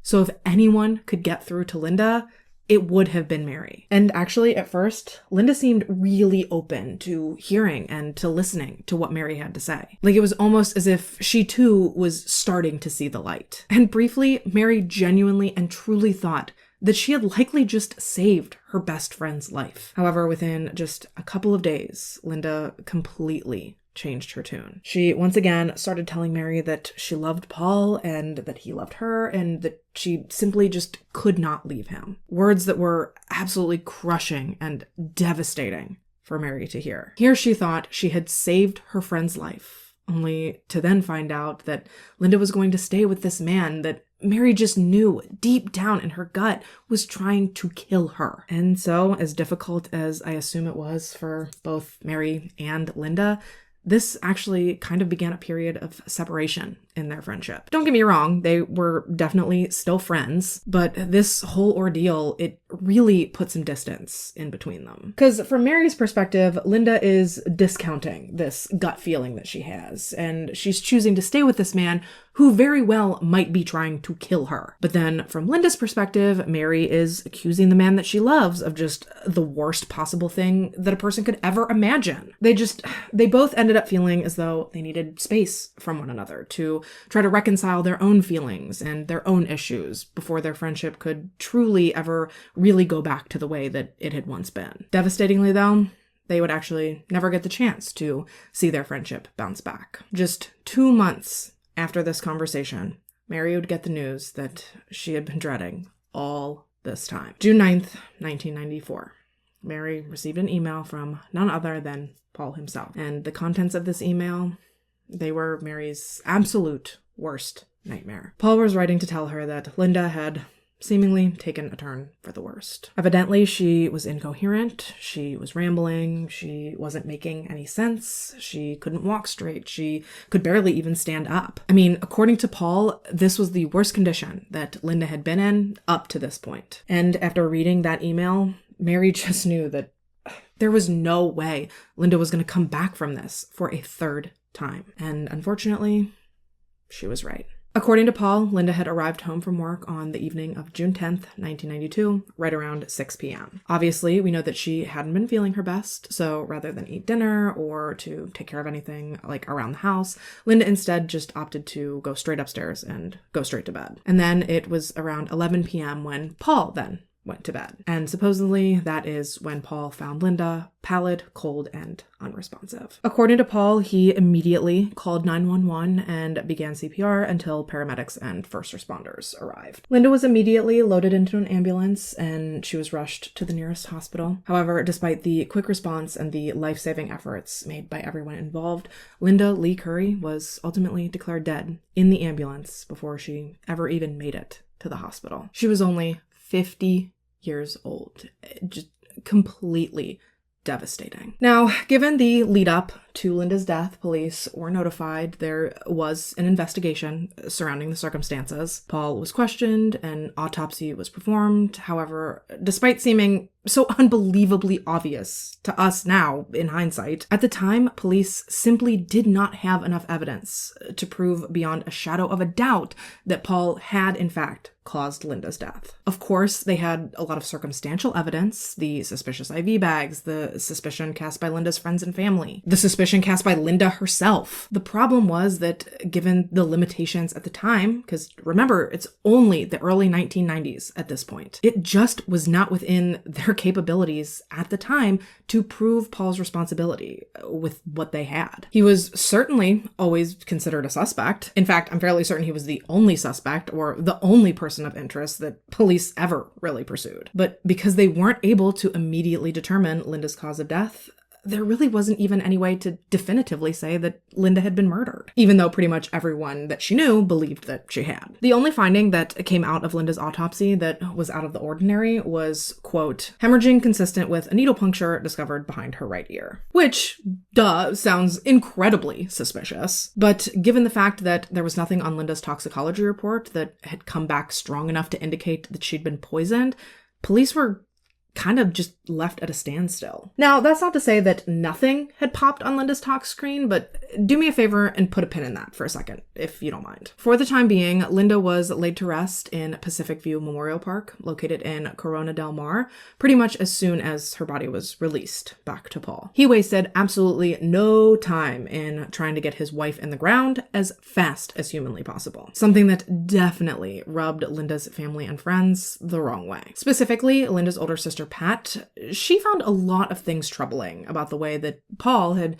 chosen to handle honoring his wife. Now, Paul claims that all of the decisions that he made regarding Linda's memorial service, as well as regarding her burial, those to him were all typical customs rooted in Jewish faith. Closed casket, no postmortem manipulations, no hairstyles, cosmetics, no embalming. All things that are typically customary within the Jewish faith. The problem with that, though, Linda wasn't Jewish. According to her friends and family, this was in no way, shape, or form the way that Linda would have wanted her funeral or her burial to go. Linda would have wanted her friends and family to have been able to see her one last time and to say their final goodbyes. And more importantly, she would have wanted to look damn good for the process. But Paul simply did not care about that fact. And contrary to what he claimed, I don't think that it had squat to do with religion, whether he was truly practicing in his faith or not. I think the main objective in Paul treating Linda's body the way that he did was in getting her in the ground and decomposing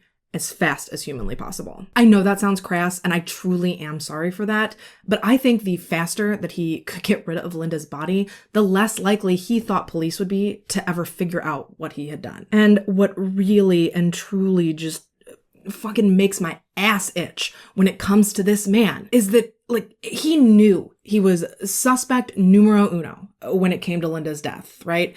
And he didn't care. He never cared about being questioned. He didn't care about being a suspect. He never cared about an interview. This man was so arrogant and so full of himself that he truly believed that he was so much smarter than everyone around him. He figured that it didn't matter if he was a suspect or not, because he thought that he had covered his tracks so well that no one would ever be able to prove, beyond a reasonable doubt, that he was guilty. And what is beyond frustrating is that for the next 10 years, it truly seemed as though he was right. Paul went on to collect Linda's death benefits. I don't think he got his hands on all of it because she had actually switched the beneficiary on some of her policies from Paul to her sister. But overall, I think he was still able to collect like $500,000 in blood money, something that really came in handy for him when he ended up being forced to resign from San Onofre. Don't worry, we'll circle back to that. But yeah, Paul left the plant. He let Linda's home go into foreclosure, and ultimately, he left California altogether. Initially, he relocated to Vegas, where he took a job as a used car salesman, before he ultimately relocated again to Kansas, where he took a job working as a building inspector. And in hearing this, you might think like, wow, from nuclear engineer to used car salesman? How the mighty have fallen, am I right? Well, as it would turn out, Paul was never really as high and mighty as he would have liked people to believe. All he ever was really good at making people believe that he was. However, that whole charade came crumbling down around him when he was up for a transfer at San Onofre, prompting them to run a routine background check. And y'all, I don't know how they missed this the first time around when he initially got the job in the first place, but this second time around, somehow they found out that Paul had completely fabricated all of the qualifications that he had claimed to have in order to secure this job. He had no experience in the field. He didn't have a degree in the field. He never even graduated college at all. Yet somehow he was able to completely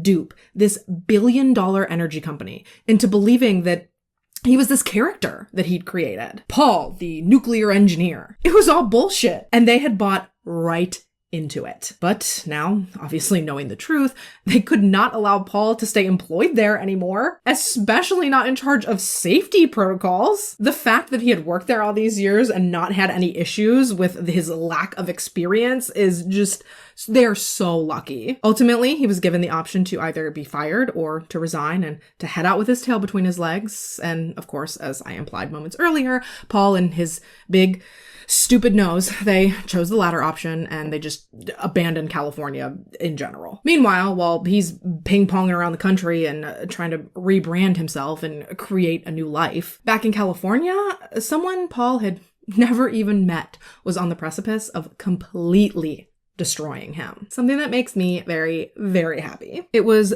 2002, so almost 10 years after Linda's death, that Orange County Sheriff's Department Cold Case Sergeant Yvonne Shull first laid her eyes on Paul's case file. Out of 113 unsolved cases that Sergeant Shull could have picked up, Linda's case happened to be the one that she couldn't ignore. And this was for numerous reasons, but mostly it was because all of her colleagues had deemed this case as unsolvable. Basically, they told Yvonne that, yeah, her husband did it, but you'll never be able to prove it. To which Yvonne was like, bitch, bet. And then she proceeded to make solving Linda's case the most important goal of her entire career up to that point. She started this crusade, I assume where any detective in her situation would have. She started by looking through Linda's case file and by listening to all of the interviews that police had recorded during the initial investigation. And I'm not even talking Linda's death investigation. I'm talking like the investigation into all of her illnesses before she died. Sergeant Scholl was in an incredibly unique position where she could actually listen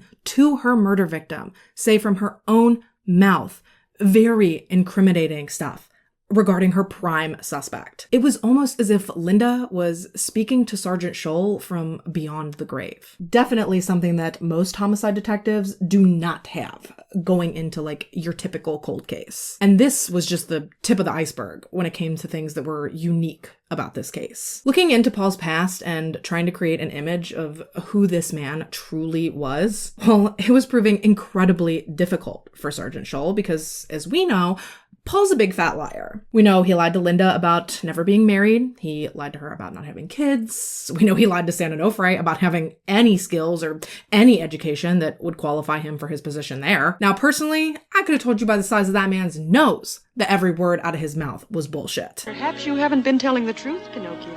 However, Sergeant Scholl, she had to find that out the hard way. She dug through Paul's past as far back as she possibly could, looking for any sort of relevant red flags or patterns that perhaps the detectives had missed on the initial go-round. And lo and behold, in speaking with one of Paul's exes, Miss Yvonne found just that. So initially, Paul was married to a woman named Deborah. She's the woman that he had had children with that accidentally blew up his spot with Linda when she'd called looking for alimony money. Then it was after that marriage went to shit that Paul ended up marrying a different woman named Leslie. And it was in speaking to Leslie that some very eerie similarities between Linda and Paul's marriage and her and Paul's marriage started to come to light. Evidently, shortly into Leslie and Paul's marriage, she too fell mysteriously ill. She was struck down with vertigo and nausea and fatigue of an unknown origin. And much like with Linda, this sickness went on with Leslie for over a year. But don't worry, because in the event of a potential tragedy,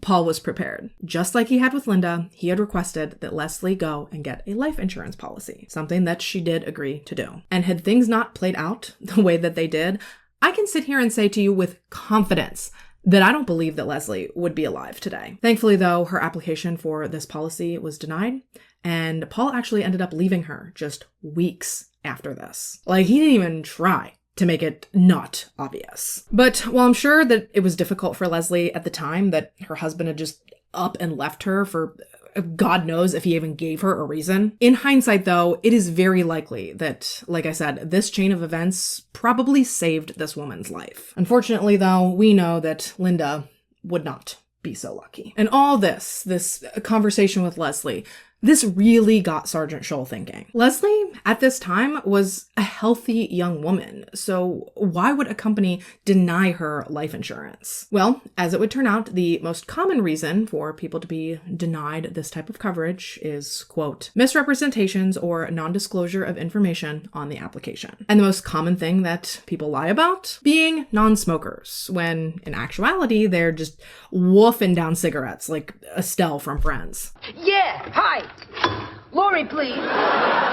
So people check non-smoker on these applications thinking that like they're going to cheat the system, but then they get their blood drawn and their nicotine levels give them away, and the insurance company then drops them like a hot pile of trash. And in like casually wondering if maybe that was what had happened with Leslie, all of a sudden, Sergeant Scholl remembered something very interesting from Linda's postmortem toxicology screening. You see, Linda had actually tested positive for nicotine in her blood following her death. However, in reviewing Linda's medical records, Yvonne couldn't find even a shred of evidence that Linda had ever been a smoker. Conversely, Linda actually seemed like she was incredibly health conscious, so it was weird to think that she would have ever made the decision to smoke at any point. And so, following this incredibly shrewd observation and this spot-on hunch, Yvonne began really looking into this. Blood tests and chemical detection, toxicology testing, it had come a long way in the 8 years since Linda's death. So looking into her test results now, they were able to determine so much more in 2002 than they could have ever been able to deduce back in 94. And after consulting with one of the country's leading nicotine experts, it was ultimately determined that the concentration of nicotine that was in Linda's blood, it was 4 to 5 times higher than any level they had ever seen in any human ever before, meaning that there was simply no way that Linda had ingested that much nicotine by choice, let alone through any sort of typical use. And in turn, this definitely made the potential needle prick that had been discovered behind Linda's ear during her autopsy all the more suspicious and all the more concerning. Not to mention that also in reviewing Linda's autopsy with fresh eyes, it was discovered that she had more Ambien in her system than what's typically found from traditional therapeutic use. And I think they initially overlooked this too because her levels weren't like life-threateningly high or anything like that. I think they were just somewhat elevated from what a typical reading might be. So as an isolated factor, they didn't really put too much stock in it. But as Sergeant Scholl was putting all of these things together, these crazy high nicotine levels, the sneaky little injection site, the Ambien, it was all starting to come together to paint a very disturbing yet highly anticipated picture. This sleazeball, Paul Curry, had murdered his wife, and now they finally had enough to prove it. Based on Dr. Benoit's expertise, the nicotine expert, Linda would have likely died within 20 to 30 minutes of receiving that fatal nicotine injection. And by Paul's own statements back in 94, he and Linda were the only two people that had been in their house at any point the night she died. So, operating under the knowledge that Linda obviously didn't do this to herself, that really only left one other responsible party. Paul, is it? The only problem that still remained was the fact that Paul, I hate to say it, but he was smart. He may not have actually been a nuclear engineer, but that didn't mean he was dumb. They knew that if he even caught a whiff of what they were trying to insinuate, that he would manage to come up with some sort of explanation that could perhaps introduce some sort of reasonable doubt within a jury. So basically what they wanted to do was to have Paul reconfirm with them all these years later with certainty that he was definitely the only person in the home with Linda in the hours leading up to her death. More or less, they wanted him to use his own story to paint himself into a corner that they could then combine with the facts that they had now. And, oh, silly, stupid, arrogant little Paul, he played right into Sergeant Scholl's hand. Posing as a local officer from Kansas, Sergeant Scholl set up a meeting with Paul under the guise that Orange County had asked her to conduct like a final interview before they were going to officially close Linda's case. And hearing this, thinking that like, one, Linda's case was about to be closed, which would have been great for him, and two, that these officers weren't really well versed on his case, so that there wasn't really any risk in him sitting down and in talking with them, Paul, like a dumbass,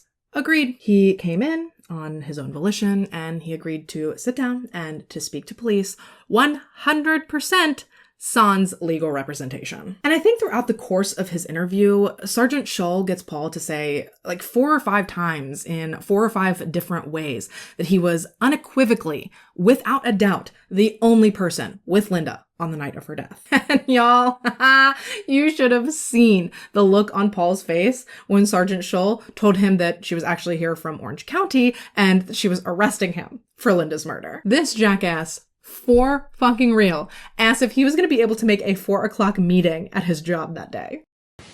Should I presume that I'm not going to make my 4 o'clock meeting today? Yes. Why is that?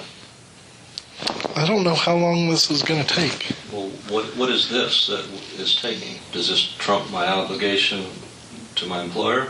It's going to be awfully hard to explain professionally. Baby, you're going to prison. You don't have a job anymore. Of course, Paul pled not guilty to his charges, even with damn near all of the cards stacked against this guy. He truly and genuinely believed that if he could weave together a good enough story, that he could somehow still get away with this. Truly, if he wasn't such an unbelievable jackass, I would almost find his confidence impressive. Keyword almost, because the story that he and his lawyer did end up coming up with to, try to explain away Linda's death, it was absolute dog water. Paul went to trial in 2014. Honestly, I don't know what took them so long because homeboy was arrested in 2002, but that's neither here nor there. The point is that in an effort to refute his murder charges, Paul's attorney suggested that Linda may have died accidentally by giving herself a nicotine enema. A nicotine enema. A nicotine enema. Bitch, what? I've heard of coffee enemas. I've heard of barium enemas. According to Google, there's water enemas, saline enemas, Epsom salt enemas, baking soda, sodium phosphate, glycerin. There's no shortage of different types of enemas, apparently. But never in all my 32 years of life have I ever heard of a single person having a nicotine enema. Evidently, Paul's team tried to bolster this theory by citing Linda's numerous different physical ailments and then pairing that with the fact that she was apparently interested in homeopathic medicine. A nicotine enema. Not necessarily the murder defense that I'd go with, but I mean, I'll give them points for creativity because I don't think we're going to hear this one again. Now, playing devil's advocate, apparently nicotine enemas are a real thing. I mean, I suppose that any kind of enema is a thing if you try hard enough. All jokes aside, though, nicotine enemas are real. Evidently, they are potentially beneficial for conditions like constipation. Some studies even suggest that they could help with Crohn's disease or with ulcerative colitis. But even taking that into consideration, I would still assume that these would need to be done under heavy supervision from like a healthcare provider. But even taking that a step further and operating under the assumption that Linda had decided to go rogue and to administer this nicotine enema on herself, I have to imagine that there would have been some sort of physical indications discovered during her autopsy that would have helped to lend credence to this theory. According to Google, improperly administered enemas can cause a few different types of trauma back there. These include perforation and or chemical irritation, two things that, to my knowledge, were not indicated on Linda's autopsy. They found nothing out of the ordinary during her postmortem exam, save for that pesky little needle prick they found behind her ear. And honestly, thank God that they found that. And thank God that the medical examiner took the time and the care to see it and to note it down, because without that literal pinprick of evidence, who knows if or when police could have ever parlayed their suspicion towards Paul into an actual case against him. Throughout the trial, the theory put forward to the jury by the prosecution was that Paul never truly loved Linda. Linda may have loved Paul, but Paul simply saw dollar signs, where Linda believed that she had truly found the love of her life and that she had found her soulmate. Paul never loved or honored or cherished Linda. Instead, he simply bided his time until Linda was worth more to him dead than she was alive. And that is when he put his horrific and disgusting plan into motion. According to detectives, as well as to prosecuting attorney Brahim Beytai, Paul had initially tried to poison Linda slowly. He didn't initially want to take her out in one fell swoop because he didn't want to end up sitting exactly where he was, fighting for his freedom against literal murder charges. Paul figured that if he could poison Linda slowly, it might present in a manner that could potentially be written off as natural illness, and then he'd be in the clear. The only problem with that, though, was that Linda, she wasn't dying fast enough for Paul. Every time she started going downhill, obviously, we know she ended up in the hospital, where, despite his best efforts, he could no longer keep poisoning her without raising red flags. So, enter Plan B. On the night that Linda died, Paul allegedly subdued his wife with Ambien before then injecting her with a fatal dose of nicotine. Apparently, all it would have taken to extract enough nicotine to kill Linda would have been either one pack of cigarettes or a single cigar. Of course, he likely assumed that the injection site would never be noticed and that he'd just ride off scot-free into the sunset with his late wife's money. Thankfully, though, that obviously was not how things ended up playing out. And finally, 2 decades after he murdered Linda, on September 30th, 2014, after 7,416 days of freedom that he did not deserve, as well as one additional day for jury deliberations. Paul Curry was finally found guilty of insurance fraud, as well as first-degree murder committed for financial gain, the latter of which carries a mandatory life sentence with absolutely no possibility of parole. And in my opinion, that is exactly what that man deserves. Oh, and not only is this spineless, dickless worm locked away, but his wife left his ass, his friends all turned their backs on him, and of course, now we all know that he's not a genius. He's not a rocket scientist, he's not a nuclear engineer, he's just a regular, run-of-the-mill loser who simply couldn't stand to see a woman doing better than he was. He was so jealous and so emasculated and threatened by Linda's money and her success that he married her and killed her in her very own home, just so that he could attempt to absorb a smidgen of what Linda had accomplished in her life. He is such a fucking loser. Paul did try to appeal his conviction in 2017 on the grounds that the trial had erred in denying his motion to dismiss due to pre-charging delay. I don't know, just a bunch of legal jargon bullshit. He also challenged the admission of various statements made by Linda, and he had some sort of whiny complaint about something to do with jury selection. I don't know. Sorry, it was a lot of big legal words, and frankly, I personally don't care to look into it because it was all denied. His appeals and his post-conviction tantrums, they all went nowhere. So what does that mean? Well, it means that Paul Marshall Curry continues to rot behind bars in Valley State Prison to this day. He's currently 68 years old, and I hope to God that he is just having not a good time serving out that fat, juicy, wet life sentence. And with that, you guys, we are about wrapped for today. Rest in peace to poor Linda. To have your life taken from you by someone who was supposed to love you and to value you, to cherish and protect you. Oh, it is just a horrific and gut-wrenching thought. I can barely even wrap my head around it. Sure, Linda may have been older than Paul, but she had so much life left to live, and undoubtedly she would have contributed far more to society and to the world than Paul ever could have dreamed to have contributed. She was such a light. She was such a kind and a caring person, and I just know that her loss is one that those who knew and loved her, it has to be something that they are going to struggle with every single day for the rest of their own lives. Sure, they've received their justice as far as the courts are concerned, but nothing can ever bring Linda back. Nothing can ever take away the 20 years of freedom that Paul got before he was finally held accountable. So yeah, they've had their day in court and they've received their justice, but I still just hope that the people who knew her and loved her are able to someday find peace,